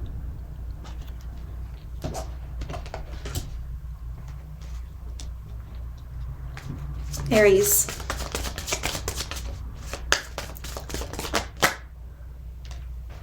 This could also be, maybe you have a child who's like maybe 10 to 13 or so. Maybe, I mean, kids learn about this stuff at a very young age, socializing, but they're at an age where they're starting to act out a little bit and they don't want to talk to you anymore. Like they're just more time in their room, a little bit snotty, and you have to like really be patient. So you can look forward to safety, you can look forward to nourishment, you can look forward to enjoying the day-to-day. You can enjoy the details. The day-to-day is really what's highlighted. Knight of Swords. So there is a change to the routine. There's a lot of action coming up, a change of direction, a message perhaps. I think somebody might reach out. There could be a little bit of arguments or some drama going on. There seems to be some arguments like, well, I got away with this. And then it's like, oh yeah, well, I'm going to come in and smite you down. So there's a little bit of that. And the Queen of Pentacles is like the stable one who's just holding it together for everybody. God love her. I'm trying to patiently work through everything. Yeah, Five of Pentacles. So someone really feels left out and is looking in the wrong places for safety, for reassurance. They might even turn their back on this Queen of Pentacles, and somebody needs help. But they're very hard to get through to. And your door is open. Your phone is on. You're ready. Like, it's okay. Let's just deal with this. Because you know, as a cardinal fire sign, if you just get things over with and it's done, you don't have to put it off and worry about it, dread it more. For some reason, this person has learned to put something off, dread it, let it eat them up, and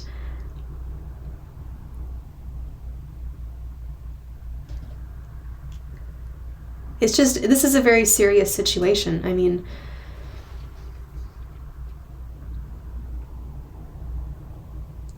maybe somebody can't provide the care and the time that's needed because of all the chaos going on in the environment. How is somebody going to grow? So what we're breeding here is just more of the same. So we really are encouraged to look at our own relationship with worth, self-worth, value, belonging, and reflect and make a choice about where our inner child was harmed or betrayed or, you know, not supported, and then turn that around, grow it, work with it, heal it, forgive, and forgive ourselves, and then this can heal.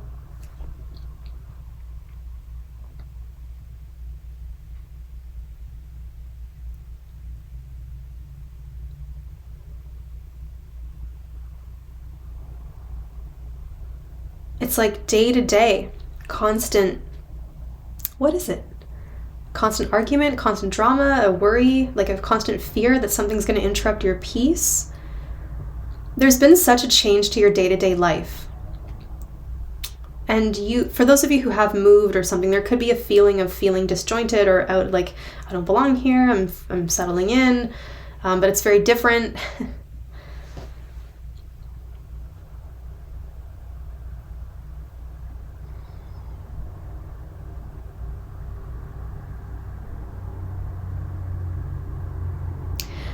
And really what's happening here is, at what point does that nasty Knight of Swords get turned away? Because here, I'm saying my door's open, you can talk to me, but like, I'm not going to keep taking this treatment. So at a certain point, the door is going to shut. And that Knight of Swords is going to hit the door and be locked out and have to figure it out themselves, right? This is not an endless supply of something. They're like, someone's being taken for granted. My goodness. Well, Aries, as I said, Gemini season's coming up really soon, and I'm going to do readings for that season, so I think I'll leave this one here. If you would like a personal reading, I would love to read for you. My website is below. It's queenofpentacles.ca.